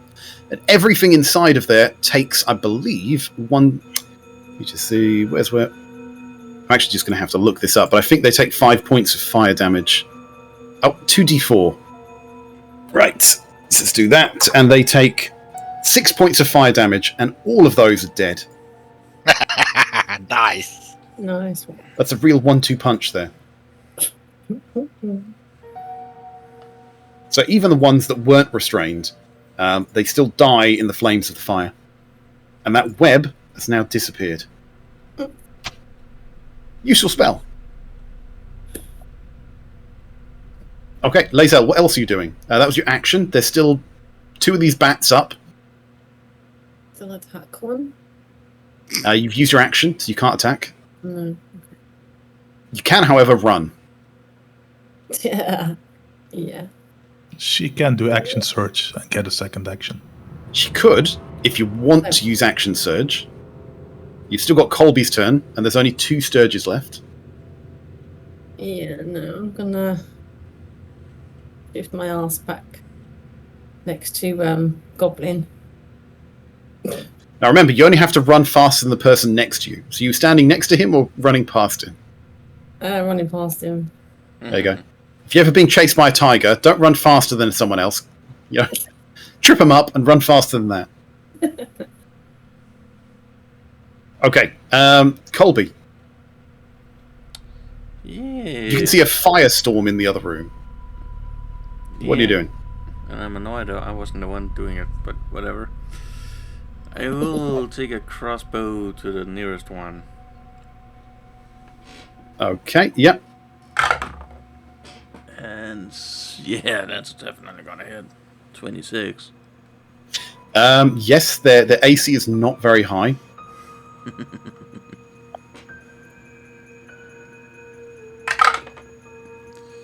And 7 damage, I think that one's dead. Right, so 9 out of these 10 Sturges have gone in the first turn. They were going to have a nice little surprise round where they swarmed on you. But, yeah, thanks to George looking at the ceiling. Yeah. They're not really doing a lot. Okay, so the last one is still alive. It's going to fly towards our little goblin. And it's going to do a blood drain attack on him. That's a 22 to hit, which I'm assuming hits. Yes, it will. Okay, it does 5 piercing damage when it attaches to you. While attached, it doesn't attack. Instead, it starts draining your blood and doing damage each turn. So you have a blood-sucking bat now attached to your neck. George, what do you do? That's taking damage. I need to do the curse thing anyway to get the I shoot the It's bat. George's turn first. George. I shoot the bat. Okay, you aim at his neck, where the bat is attached. You take a very, very careful shot. Yes, very careful. Oh god. I'm not looking. And I shoot him with a 15. That hits. Which one? For 10 points of damage. Probably kills it. Yep, and that thing just explodes. Right, so again, it just explodes. It was sucking blood out of Simp's neck, so it just pops like a wet balloon, and Simp's face is just covered in wet blood as blood still oozes out of the little pop marks on his neck. So, Simp, you are now covered in blood. I'm going to put a red marker on you for that.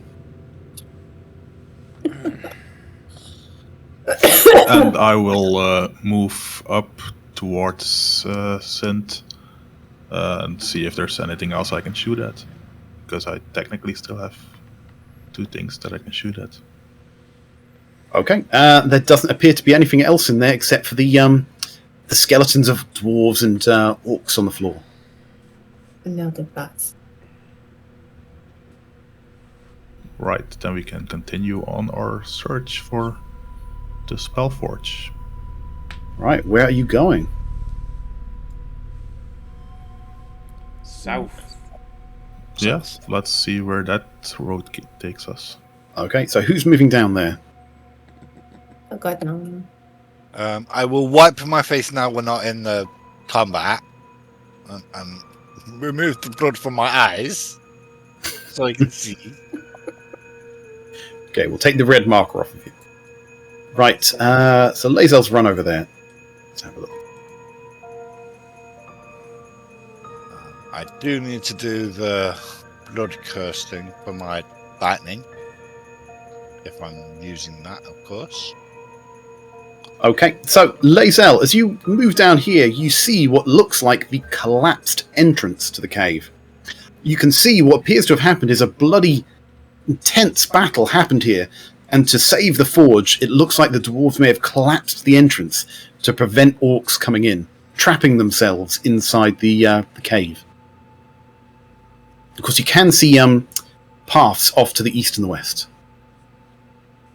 Yeah.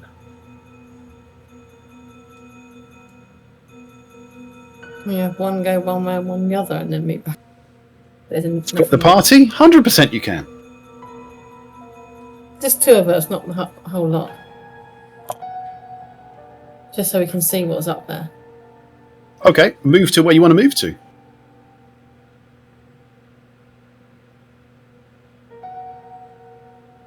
Right, Synth, Colby, you staying back? Let's decide who's going which way first.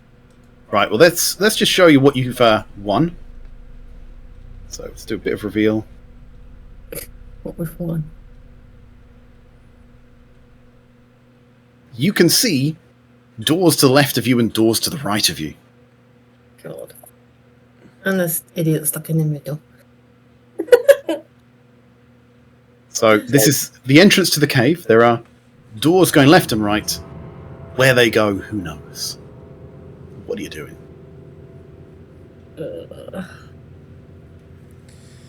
Colby, do you want to kick one and I kick the other? I'll see if I can kick down the door. Let's keep it kinda one worth door something. at a time. You guys need to check whether the doors are open first. God damn. Oh, I'll kick Okay, mine. but you kick the door down. Who's kicking what door down? I'll go for the right hand side. Can we not just do one door at a time?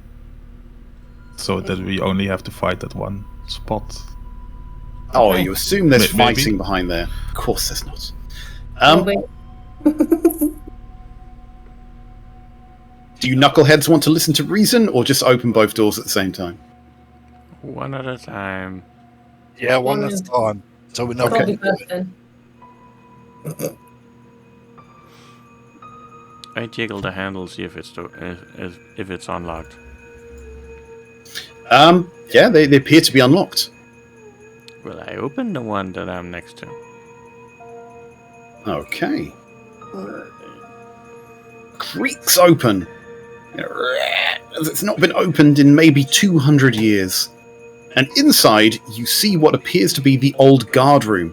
This guard room once protected the nearby entrance to the mine, but appears to have been easily overrun in the fighting when the orcs attacked.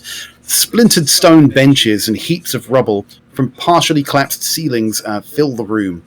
Amid ruined stone bunks and toppled weapon racks are the bones of several dwarves and orcs, just like the main room there. I investigate for loot. Okay. And I keep my hand crossbow ready to shoot at anything that moves.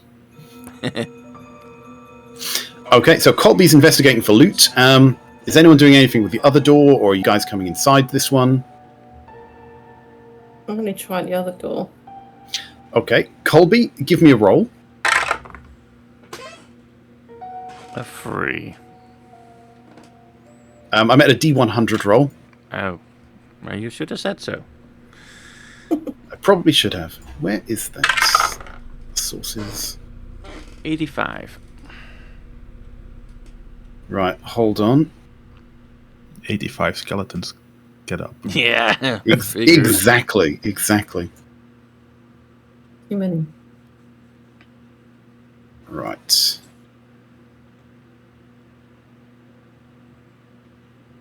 Where's the table? Yapping beanie baby poodle things, skeleton doggy things. Okay. You find a scroll of protection. Roll me another D100. 35. Against elementals. That sounds very useful. Scroll of protection.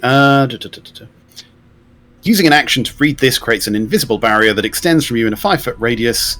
For 5 minutes, prevents creatures of that type from entering or affecting anything within that cylinder. So you can cast a spell and any elementals won't be able to damage you. If you'd rolled higher, undead were actually on there. Could have been very useful. Fiends and fae.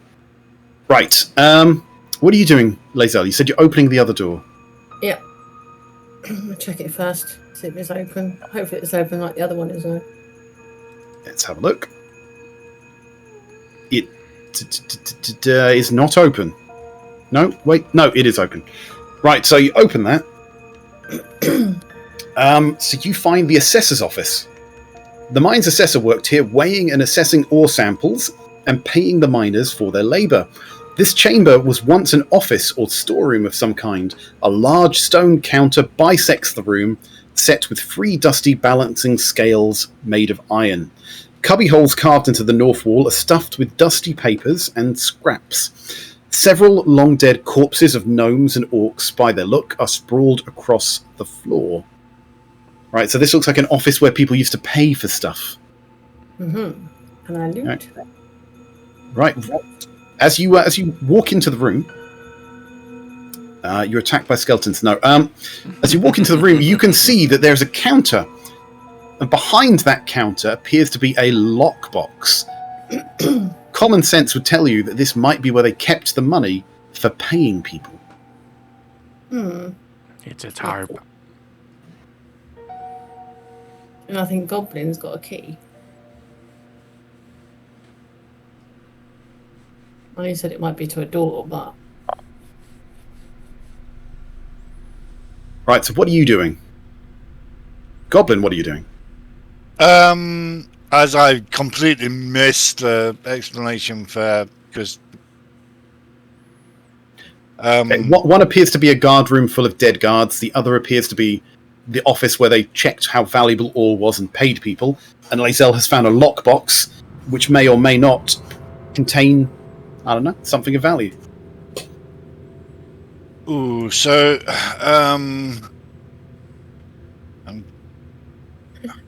I don't know which way I'm going, but did Lae'zel say something about needing a key? Because obviously, if I heard that, then maybe I would go towards Lae'zel. If not, I'd be going towards Colby.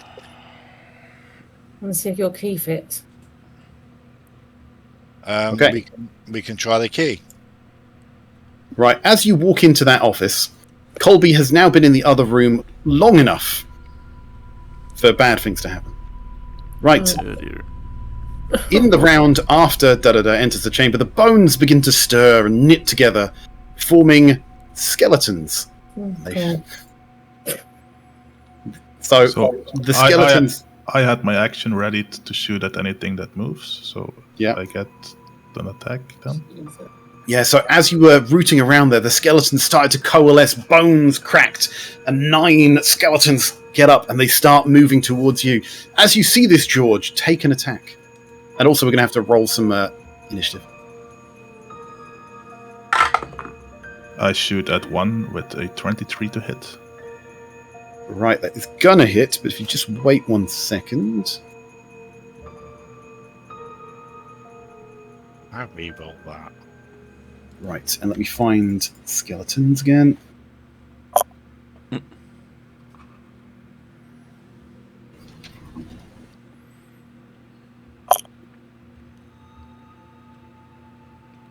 Where are they?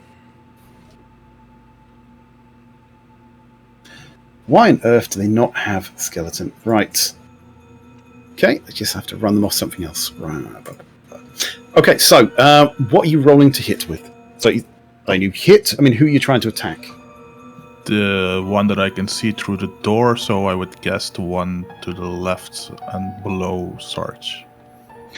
The left and below. Okay, so you've rolled to hit. Roll your damage. 5 points of damage. Let me have a quick look. Yeah, okay. So it takes 5 points of damage then. Unfortunately, it doesn't have blood, so it's a bit difficult to tell whether it's looking bloodied. Right, Sarge. Yes. You're possibly the best placed person for what has just gone down here. Yes. What do you do? You are surrounded by 9 undead skeletons. I cast Turn Undead. Explain to us what that does. As an action, you present your holy symbol and speak a prayer. Each undead that can see or hear you within 30 feet of you must make a wisdom saving throw, DC 13. If it fails the saving throw, it is turned for a minute or until it takes any damage.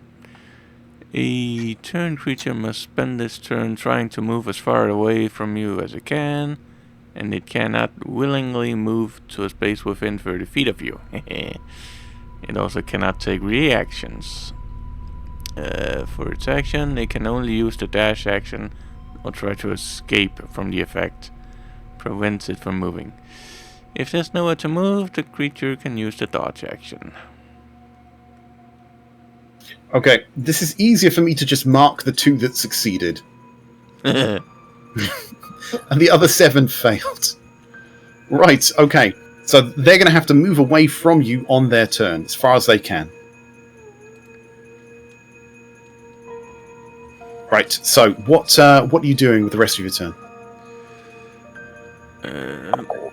I will... I think I'll take my mace and beat the crap out of the one right next to me that did not get turned.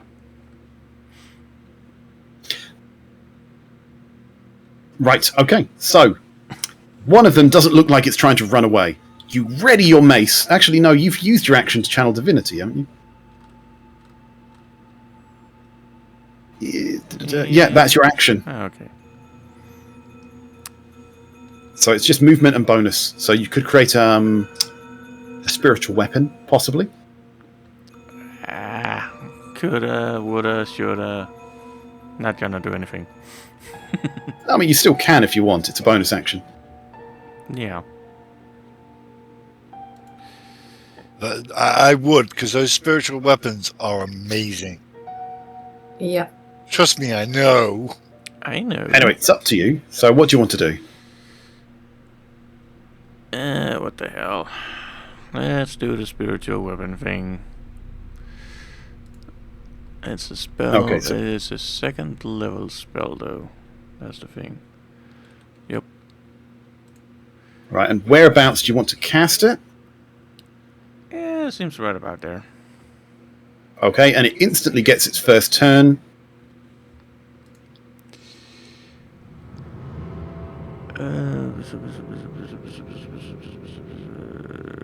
So it is. The target takes force damage equal to 1d8 plus spellcasting multiplier thingy. That is +2.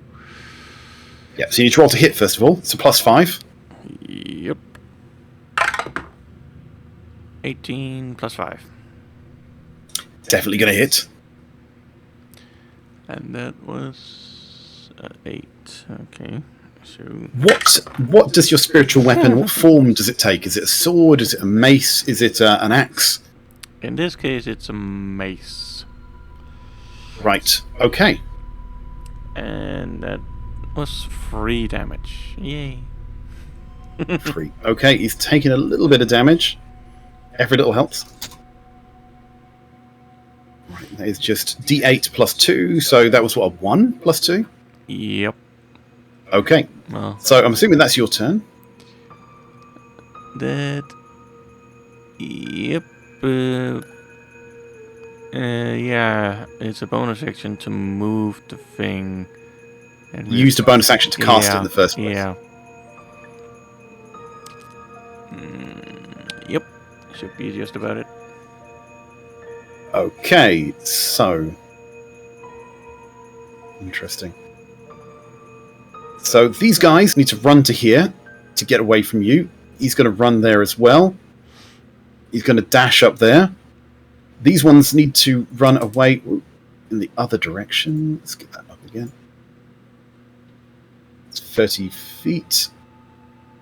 No, so it's going to move there.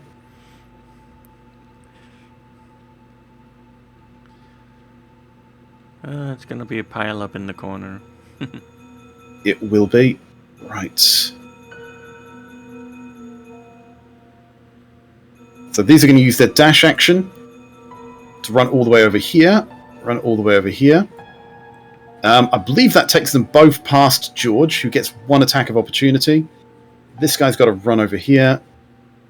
he's going to run at you, and the other one's going to run at you. Okay, so the guys who dashed, none of them get to use their action, so none of them can attack.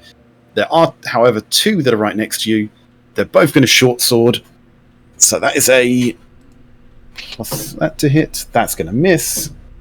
And that is definitely going to miss as well. So they do nothing to you. George, take 1 attack of opportunity on one of the 2 skeletons that ran past you.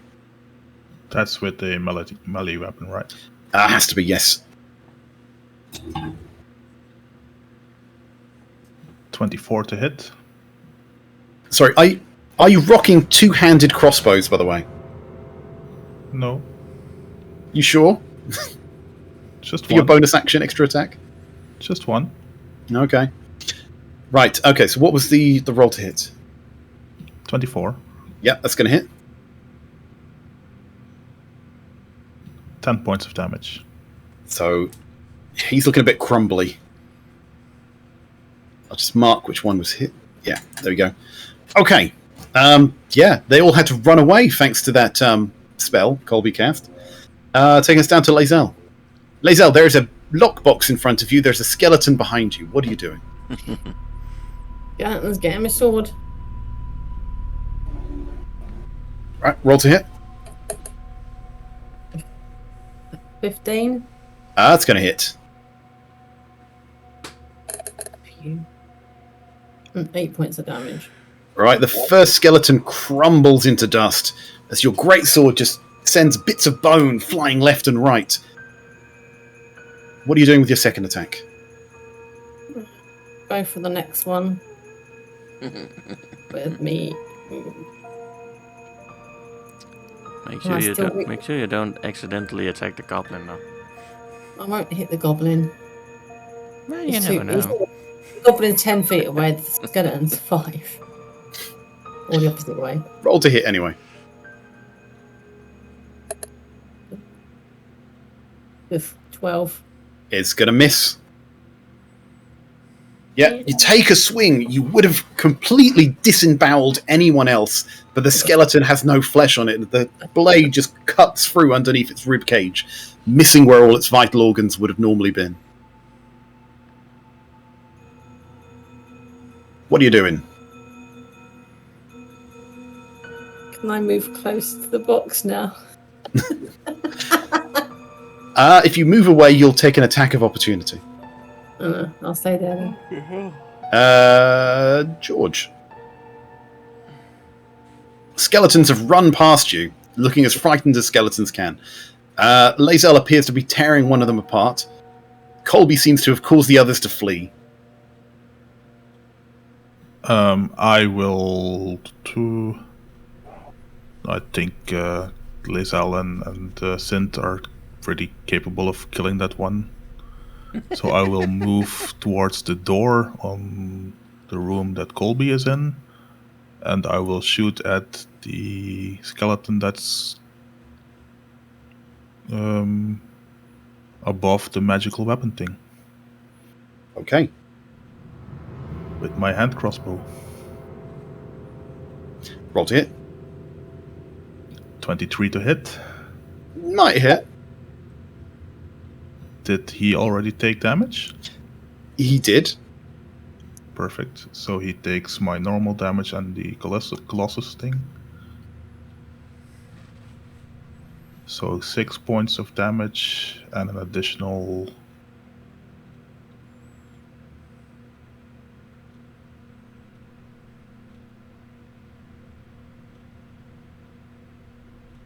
four. So 10 points of damage. Okay, 10 points. He's down. Then I will take my second attack and I will shoot at the one that's... the other one next to Colby. Okay, roll to hit. 25 to hit. Right, definitely going to hit. For 6 points of damage. Okay, so he's taking a little bit. And I will do my bonus action attack again to this one. Roll to hit. 28 to hit. Definitely hitting. 9 points of damage. Okay, so that one's down as well. Perfect. I'm pretty good where I'm standing here. Right, Synth, what are you doing? I'm going to. Steal the lockbox. No, I'm going to hit the one that's right next to me with my longsword. Okay, roll to hit. Ah, crit win. Thank you very much. Okay, roll damage.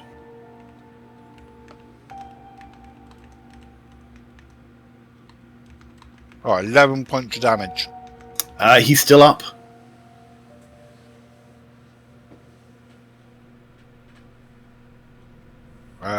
I will hit him again. Yep, with your second attack. Go for it. Another crit win. I call shenanigans.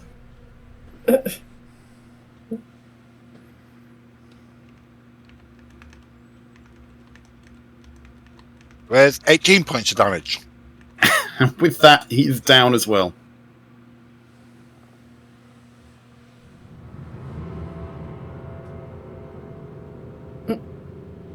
So what are you doing now, Synth? We'll just grab the. We'll try the key if it fits the hole. That'll be an action, so you won't be able to do that this turn. Okay. Nothing then. Let's move on to the next person. Right. That's the way around. Colby, what would you like to do? All of these people are now running away from you for the next 10 turns. Yeah. People hate me. So I can move that thing 20 feet, and that's not really gonna be enough to even make it over to the first one. I can move, but yeah. Well, yeah, I kind of have to move because I'm using the clubby thingy or mace thing. So yeah, or I could drop it and just pick up the crossbow and see if I can knock the skull off that one.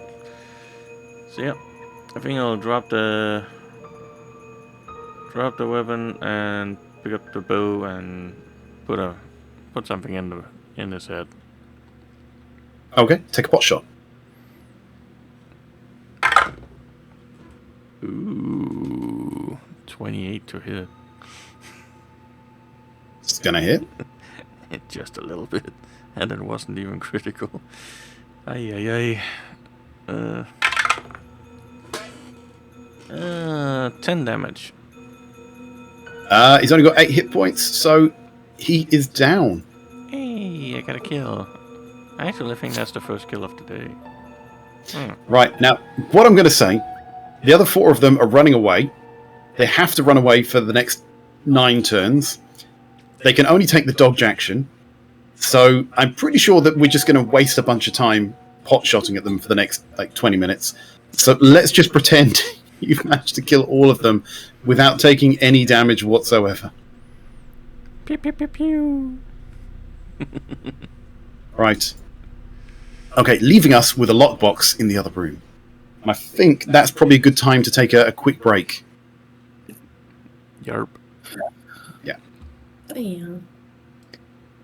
Night break.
reactivated.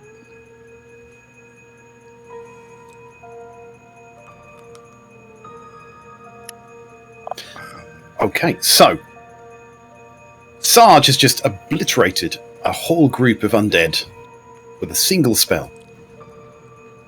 Lae'zel has found a lockbox, and she's asked Synth to see whether his key will fit. As Synth brings his key out, who he suspected was for the door in the north end of the compound, he's unsurprised to find that it doesn't open the lockbox here.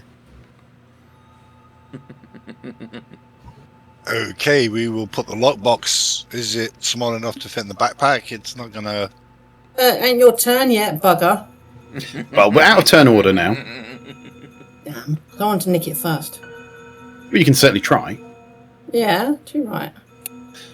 Right, so Lae'zel and Synth, are you fighting over a lockbox that may or may not contain anything at all? Yeah. Synth, are you fighting Lae'zel for the lockbox? Bearing in mind you are stronger than Lae'zel. I bet.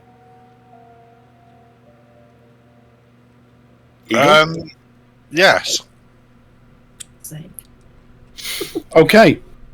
Lae'zel, you grabbed one side of the lockbox. The goblin is screaming on the other, Give it here! Give it here, it's ours! Give it! Give it now! and he's grabbing with the other. Give me a contested athletics check. Oh my god, friggin' 8, I got no chance. 26. Okay, with the 26, you just rip it right out of her hands. You're like, It's mine, my precious lockbox. you just start shaking it. And as you shake it, you hear the jingling of coins. So what are you doing? I'm going to hedge it with my +1 longsword to see if I can open it that way. Okay, roll to hit. With a 12. You don't hit.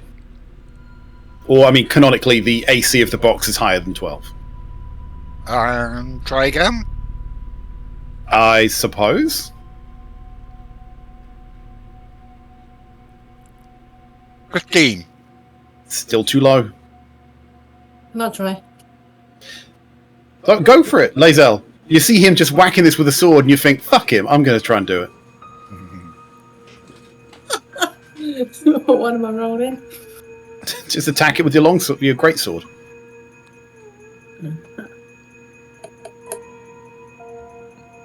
A 9. God's Don't sake. even hit the box. Really? Can I have one more attempt? This box is getting little dinks and, little marks in it, but doesn't really seem to be doing a lot. Jesus. Oh, Okay. I have one more Yeah, shot. one more go. 19. With that, you shatter the lockbox as the thing just cuts in half, and coins fly everywhere in the room. What are you doing? I'm actually going to share them with him, trying to kill. What are you doing, Symph? As your coins from your chest fly everywhere into the room. I'm just going to pick them up and we'll sort them out later. So you punch or pick him up before Lae'zel has a chance to. Smart idea. Are you doing anything, Lae'zel? I'm quicker than him. Oh, so you're contesting this. Yeah. Right, give me some sleight of hand. Who can pick up the coins fastest? Oh, 14. 8. Okay. Seriously? Right, Lae'zel, you can add 200 copper pieces. You writing this down? Mm-hmm. So 200 copper pieces, 60 silver pieces, 30 electrum pieces, and 20 gold pieces. Eagle, you need to add 400 copper. Tell me when you've done it.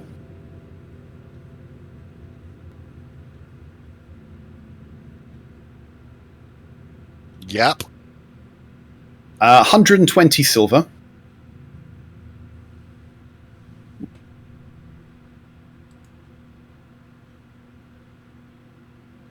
Yeah.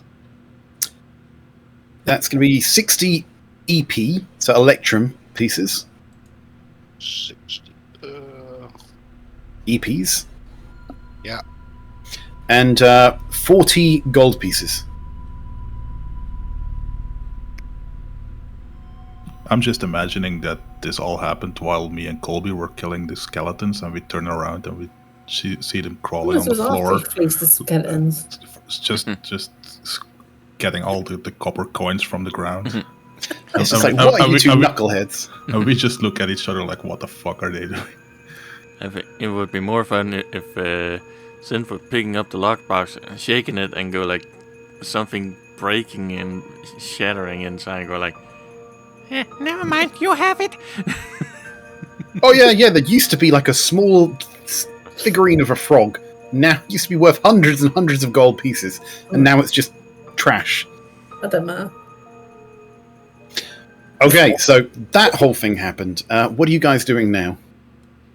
So there doesn't appear to be any way to the south. Seems to be the entrance to the cave. It is collapsed and blocked.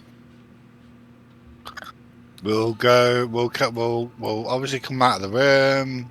I'm guessing I'm leading again because I'm the strongest. And we'll carry on, and we'll go up, north, and right because that's what we were doing. Yes, you are going first because you're the strongest. Exactly, strongest, and nothing else. Strongest smelling. Follow my scent. Oh goddamn. Payback. Right, let's see what you can see down here.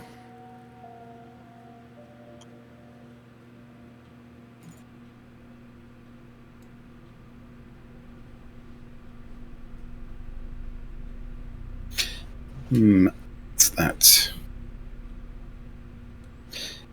Yeah, you can start to see. Yeah, you start to see what looks like another cave opening out ahead of you, and a bit of a weird smell coming from it.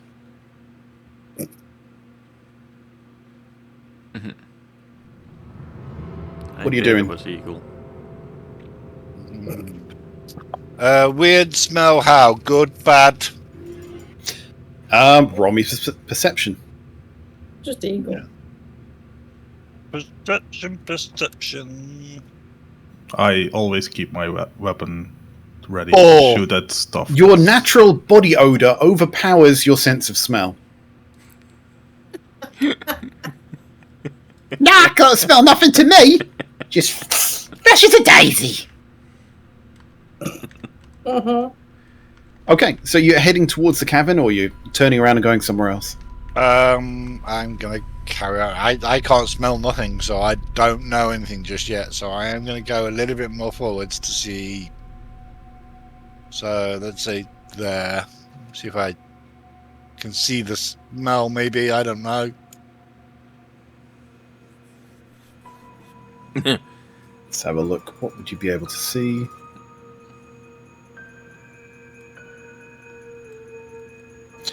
Yeah, so you can kind of see, you can see a dense carpet of weird fungus covering large sections of the floor of this cavern.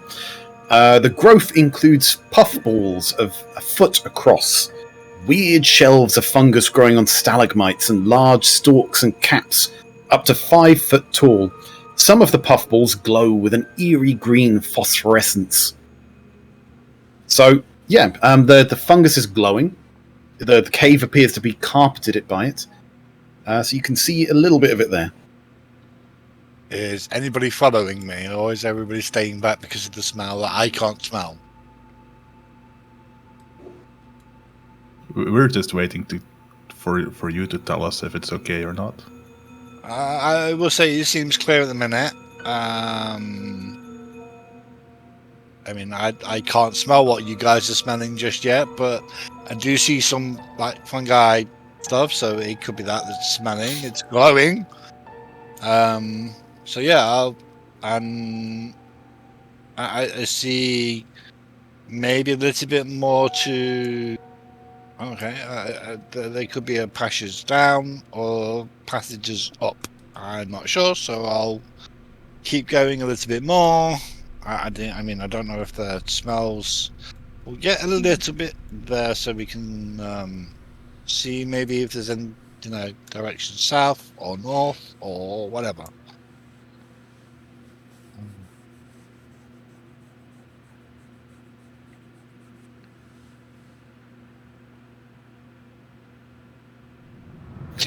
Right, so you can see what looks like an exit off to the north. But otherwise, it looks like a cave full of glowing fungus. These big, phosphorescent balls casting light, mushrooms off the stalactites and stalagmites, and a weird smell emanating from all of it. Kind of smells musty. Okay, so I seem slightly intrigued by the glowing rocks. Glowing fungus. Okay.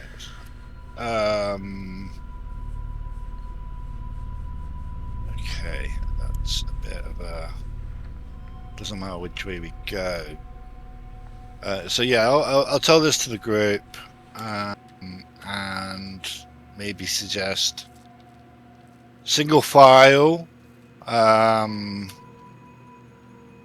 Would I, as a ranger, recognize any of this? Or You could make a nature check. I will make a nature check. Ooh, I will give 17. him guidance because I'm right next to him anyways. Right. You don't really recognize most of this fungus. You haven't really spent a lot of time underground. It seems harmless enough. Something tells you probably shouldn't be eating it. And the weird smell makes you gives you a bit of pause. Makes you wonder whether it's safe to approach. Right, so I tell the rest of the group, maybe we shouldn't breathe in this fungus smell. We can always take a different route. But whatever you guys want. I don't see an immediate danger. You just hold our breath and go round a lot. Yeah, I mean we can double our back and go north, and maybe it comes, maybe it doubles back into this. We don't know. We've not, so we can go back that way and then up. There is a passage that way, so we can try that. If you're not wanting to go through this way, maybe.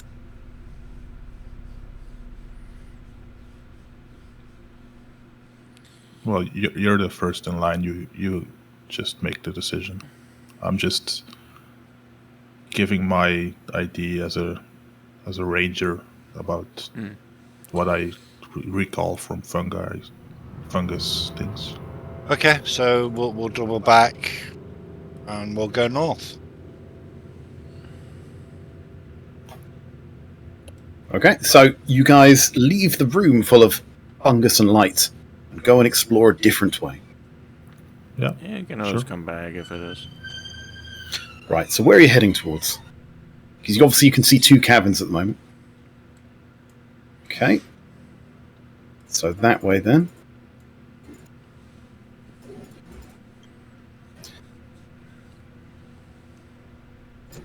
Okay, so you can see a door to the north of you, and routes that seem to head off to the east and the west.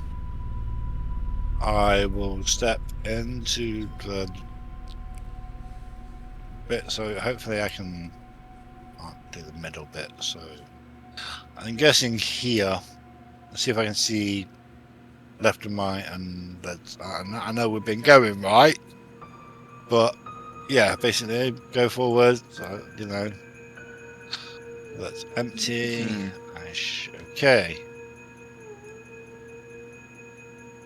So we have a door straight in front of us. Yeah, at the end of the corridor, you can see a collapsed part of the mine. You can see, again, ways off to the left, to the right, to the top of you, or north, east, and west. So I'm guessing, do we want to go through the door first and eliminate whatever's behind the door, if anything is, and then we'll we'll go which way. I would take the pass to the left, but that's just me. We do left, middle, right. Left, middle, right. Okay, we can do left, middle, right. I mean, we've been trying to stay right, so that's what I was thinking. I mean,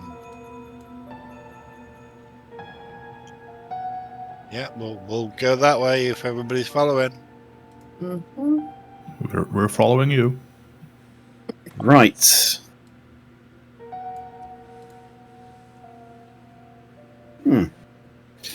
Okay. So, let's do some revealing. Okay, that's the wrong one. George, are you coming from anywhere? Yeah, I'm following in the rear, just making sure that we're not being attacked from the rear.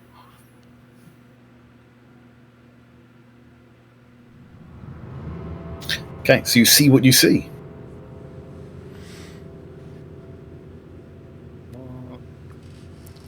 Looks like a maze.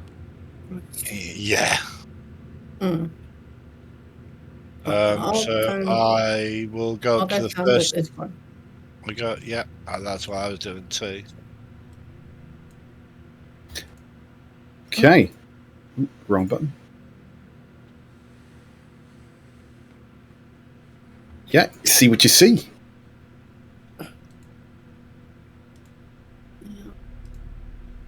Let's say we check the right then.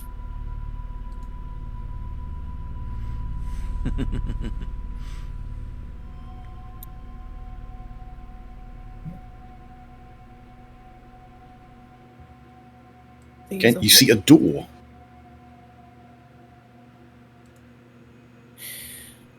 Anyone coming with me? I would explore the open area first before opening any doors, but you know. Yeah. Mm-hmm. Well, I think these bits connect. Probably, but we won't know until we see the map.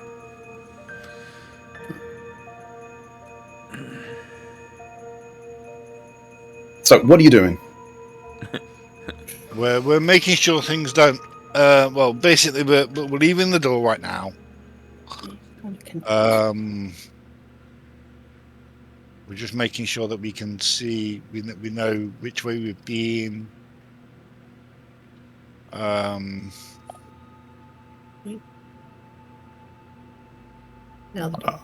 still making sure we don't get attacked from behind.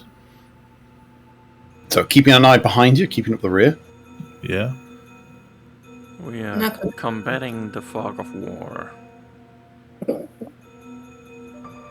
Right, so what are you doing, Mr. Goblin? I'm gonna go through this gap. Well, I'm gonna go to this gap here so I can see. I can see what that looks like. It's just gonna go around in circles, but everything else. Nope. You just do some stuff. There we go.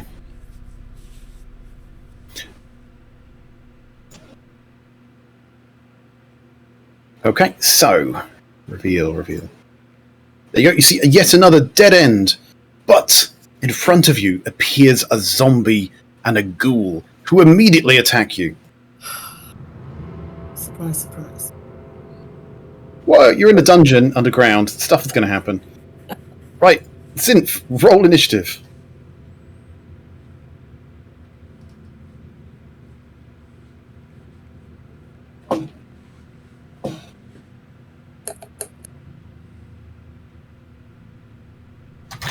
Right, so immediately, so what was your initiative, Zinf?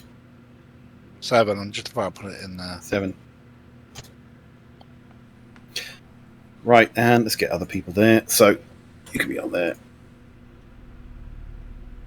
Right, guys, roll some initiative.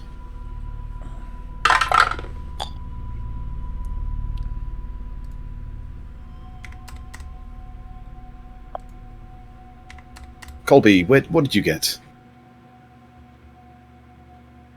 I get a 6 plus 4. Okay, there we go. Right, so... Oh god, where the hell's that gone? Right, okay, so as soon as you turn around the corner, Thimph, a zombie and a ghoul appear to be there. And the ghoul immediately... Oh, the zombie immediately walks towards you. Do I have the zombie? No, yet another... Oh, there it is. Right. Pop that out. Okay, and that is going to make a slam attack against you. Going wrong. So many things are popping off here. Right, that's going to make a slam attack. So wait for roll 20 to reload. And that was a 15. No. Right, it's a slam attack, but nothing happens. I mean, you managed to dodge that. Right, that takes us down to Lae'zel.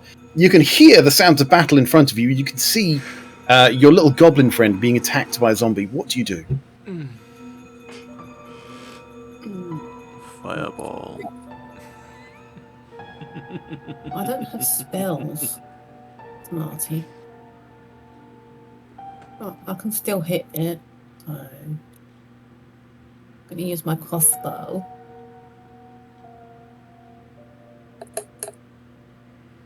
There's a 22 to hit. 22 is going to hit. 6 points of damage. Yeah, takes a little bit of damage, not very much. He's still up. I'm going to do one more. Okay, roll with your short bow. 19 to hit. It's going to hit. 5 points of damage. Little bit of damage again. Again, you really ought to be using your greatsword, because you do so much more damage with that. No, but it means I've got to move up closer. Yeah. To do on my next round. Right, okay. So, Lae'zel, are you moving? Yeah, I'll move one space up. And that's it. I'm trying to play it safe. Okay. Colby, what are you doing? Well, as I hear fighting going on, I'm gonna make my way up there and see what happens. Right, as you start to move... Oh, where is he now? As you start to move from the dead and decaying bodies trapped in the rocket... trapped in the... Rogalanche? The avalanche, let's go with. The avalanche of rocks, the collapse there. A ghoul comes out and starts attacking you. So, he's got a roll to hit, and that is a 19 for a bite attack. Ow. So that is 10 points of piercing damage. Right, and Colby, what are you doing? Ow. Right, well, that's... I know exactly what I'm gonna do here.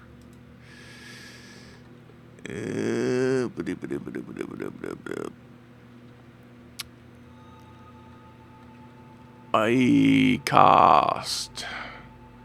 Fireball. If I had it. Instead, inflict wounds. There's a 3d10 damage thing. And it's only on level 1, so... Let's see. I like the way you're enthusiastic that necrotic damage is going to hurt the undead. Go for it.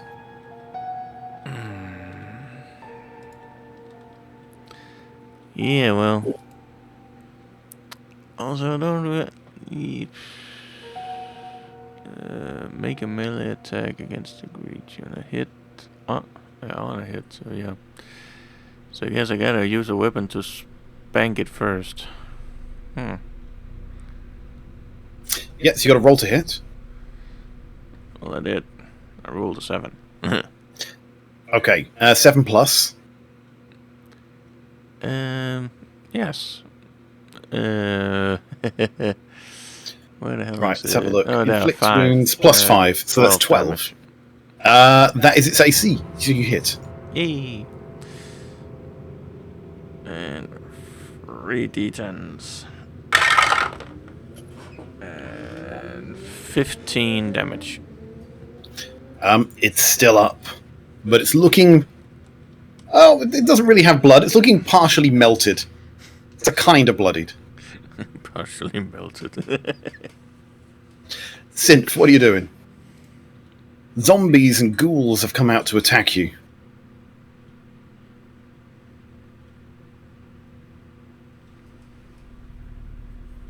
Eeks. I'm going to web them, I think. You can certainly try. So that's another 2 charges. Right, and let's just draw a box. So I'm going to say everything in there is webbed. So they need to make dexterity saving throws. So it's one, it's the other. And the zombie is definitely webbed, and the ghoul is fine. So there you go. One is restrained, the other one is in difficult terrain. So now you have advantage to attack the zombie, but not the ghoul. Right, are you moving or are you staying still? I'm going to disengage. Yep, bonus action disengage, yeah. Action disengage. So that means I don't get a second opportunity. I'm coming to run away, and I'm going to go here and make sure, get back towards the group. It's going to hide behind Lae'zel, the group's meat shield. Okay, George, what you doing? You can see the battle happening ahead of you, and Colby seems to have got himself into some trouble as well. So the one of them is restrained, or the other One of them is not. looks like it's stuck in the web, and the other one is cracking and moving its way through. If I move below Synth, do I see them? You should do. Right, so I will shoot at the one that is restrained. I guess I have advantage on them. You should do. Let's have a look. Restrain. Attack rolls against a creature have advantage, and the creature's attack rolls have disadvantage. Yeah, so advantage to hit. Yeah, so I will attack with my hand crossbow to the one that's restrained with the -5 to the roll plus 10 damage. Okay. Right, so I have to roll again because I forgot to do advantage, but I already rolled 20. So 15. So Nat 1. Yeah. So definitely good you had advantage. Yeah, so 15, does 15 hit? It does. Did he already take damage before? He has. Right, so he will take my normal piercing, the Colossus Sting, and plus 10. Was that a crit fail? No. It was a roll with advantage. One of them Okay. was. So he takes 17 points plus a 1d8. And he's down. That was enough. Right, so he's dead. The zombie stops being a zombie. He still looks like a zombie, he's just not moving anymore. Right, then I will... Do I still see the other one? Yep, there's a ghoul behind him. Driven by an insatiable hunger for human flesh. And he is not webbed, so I will just take a normal shot at him.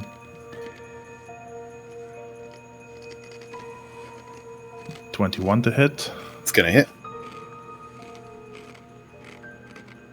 for 9 points of damage. Yeah, he takes that. And then the bonus action thing that I have, the same thing. Light the arrow on fire. Burn the web. 14 to hit It's gonna hit. for 9 points of damage. He's still up. Okay. Yeah, but that ranger is like a machine gun. Rat-a-tat-tat. He's just taking things out left, right, and centre. You guys should be ashamed. George is just carrying this group. Right, so that's going to take us down to the ghoul's turn. Assuming George isn't moving. No, I'm good here.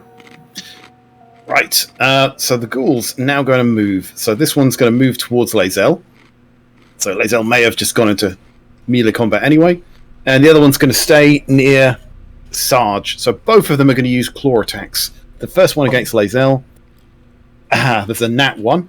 So it kind of claws at you, Lae'zel, and kind of snaps its fingers as it does it. Very ineffective. The second one is going to claw Colby. And, oh my god, that's like a 9. That's a fail as well. That's their only attacks. Oh.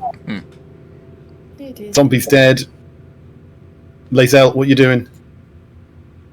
Of course, the sword's getting the one in front. Roll a hit. I'm going to try. 14 Hits. for that. I'm just going to put the X on it now. 8 damage. Yeah. And it's down. What? Okay, you've still got one attack. Can you see anyone, though?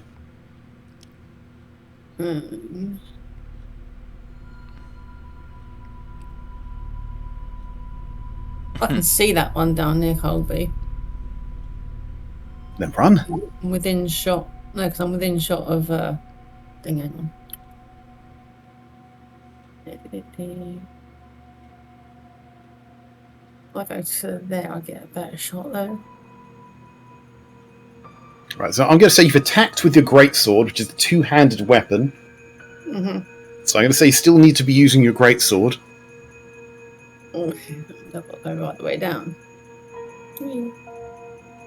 Right, so roll to hit.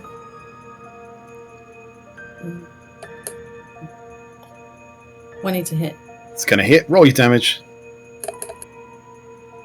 Yeah, 9 points of damage. Right, and with that, that one is down as well. Right, now we're at 4 o'clock. I think we said we were going to end about now, so let me just do a little bit of revealing. So let's do that. It's kind of the area you're in. There you go. So you've got some options for next session. You've got a room with some doors attached to it. You can go further north. There's a couple of passages going off there. And if you zoom out, and let's take a look.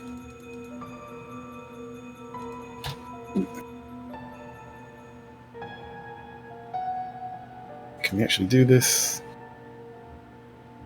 Yeah, I think there's still over half of this dungeon you haven't explored. There's still a huge chunk left, and you haven't even found the Spellforge. Of course, you can just turn around and leave. No one's stopping you from doing that now. Well, we found Gundren. Is at the entrance. We will have a discussion before the next session and see where we all fit and see what we want to do, and I'm sure. Right. Okay. So you've managed to successfully rescue one of the Rockseeker brothers. So that's what's his name, Nerndro or whatever. So you saved him. You thwarted the plans of the Black Spider. The strongest goblin in the realms is playing with his staff, and you're currently trying to find the Spellforge, which is said to be located inside the Wave Echo Cave. Who knows whether you'll find it? Who knows whether you'll die? Find out this time on our next episode. Right, I suppose we should probably get calendars out. Yep. Well, you anyway.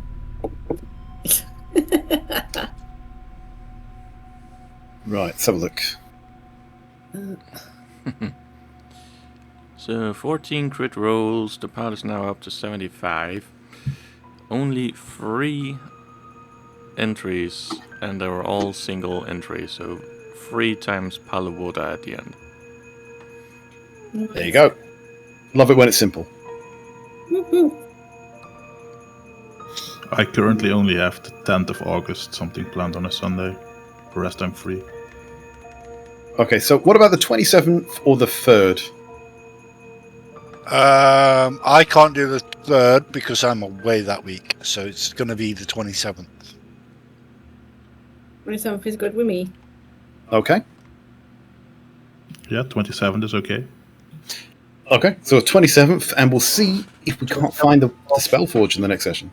Wait, what? Give me a minute. I can't do the next 3 weeks, basically, so it's going to be August. Okay, so let's take that off.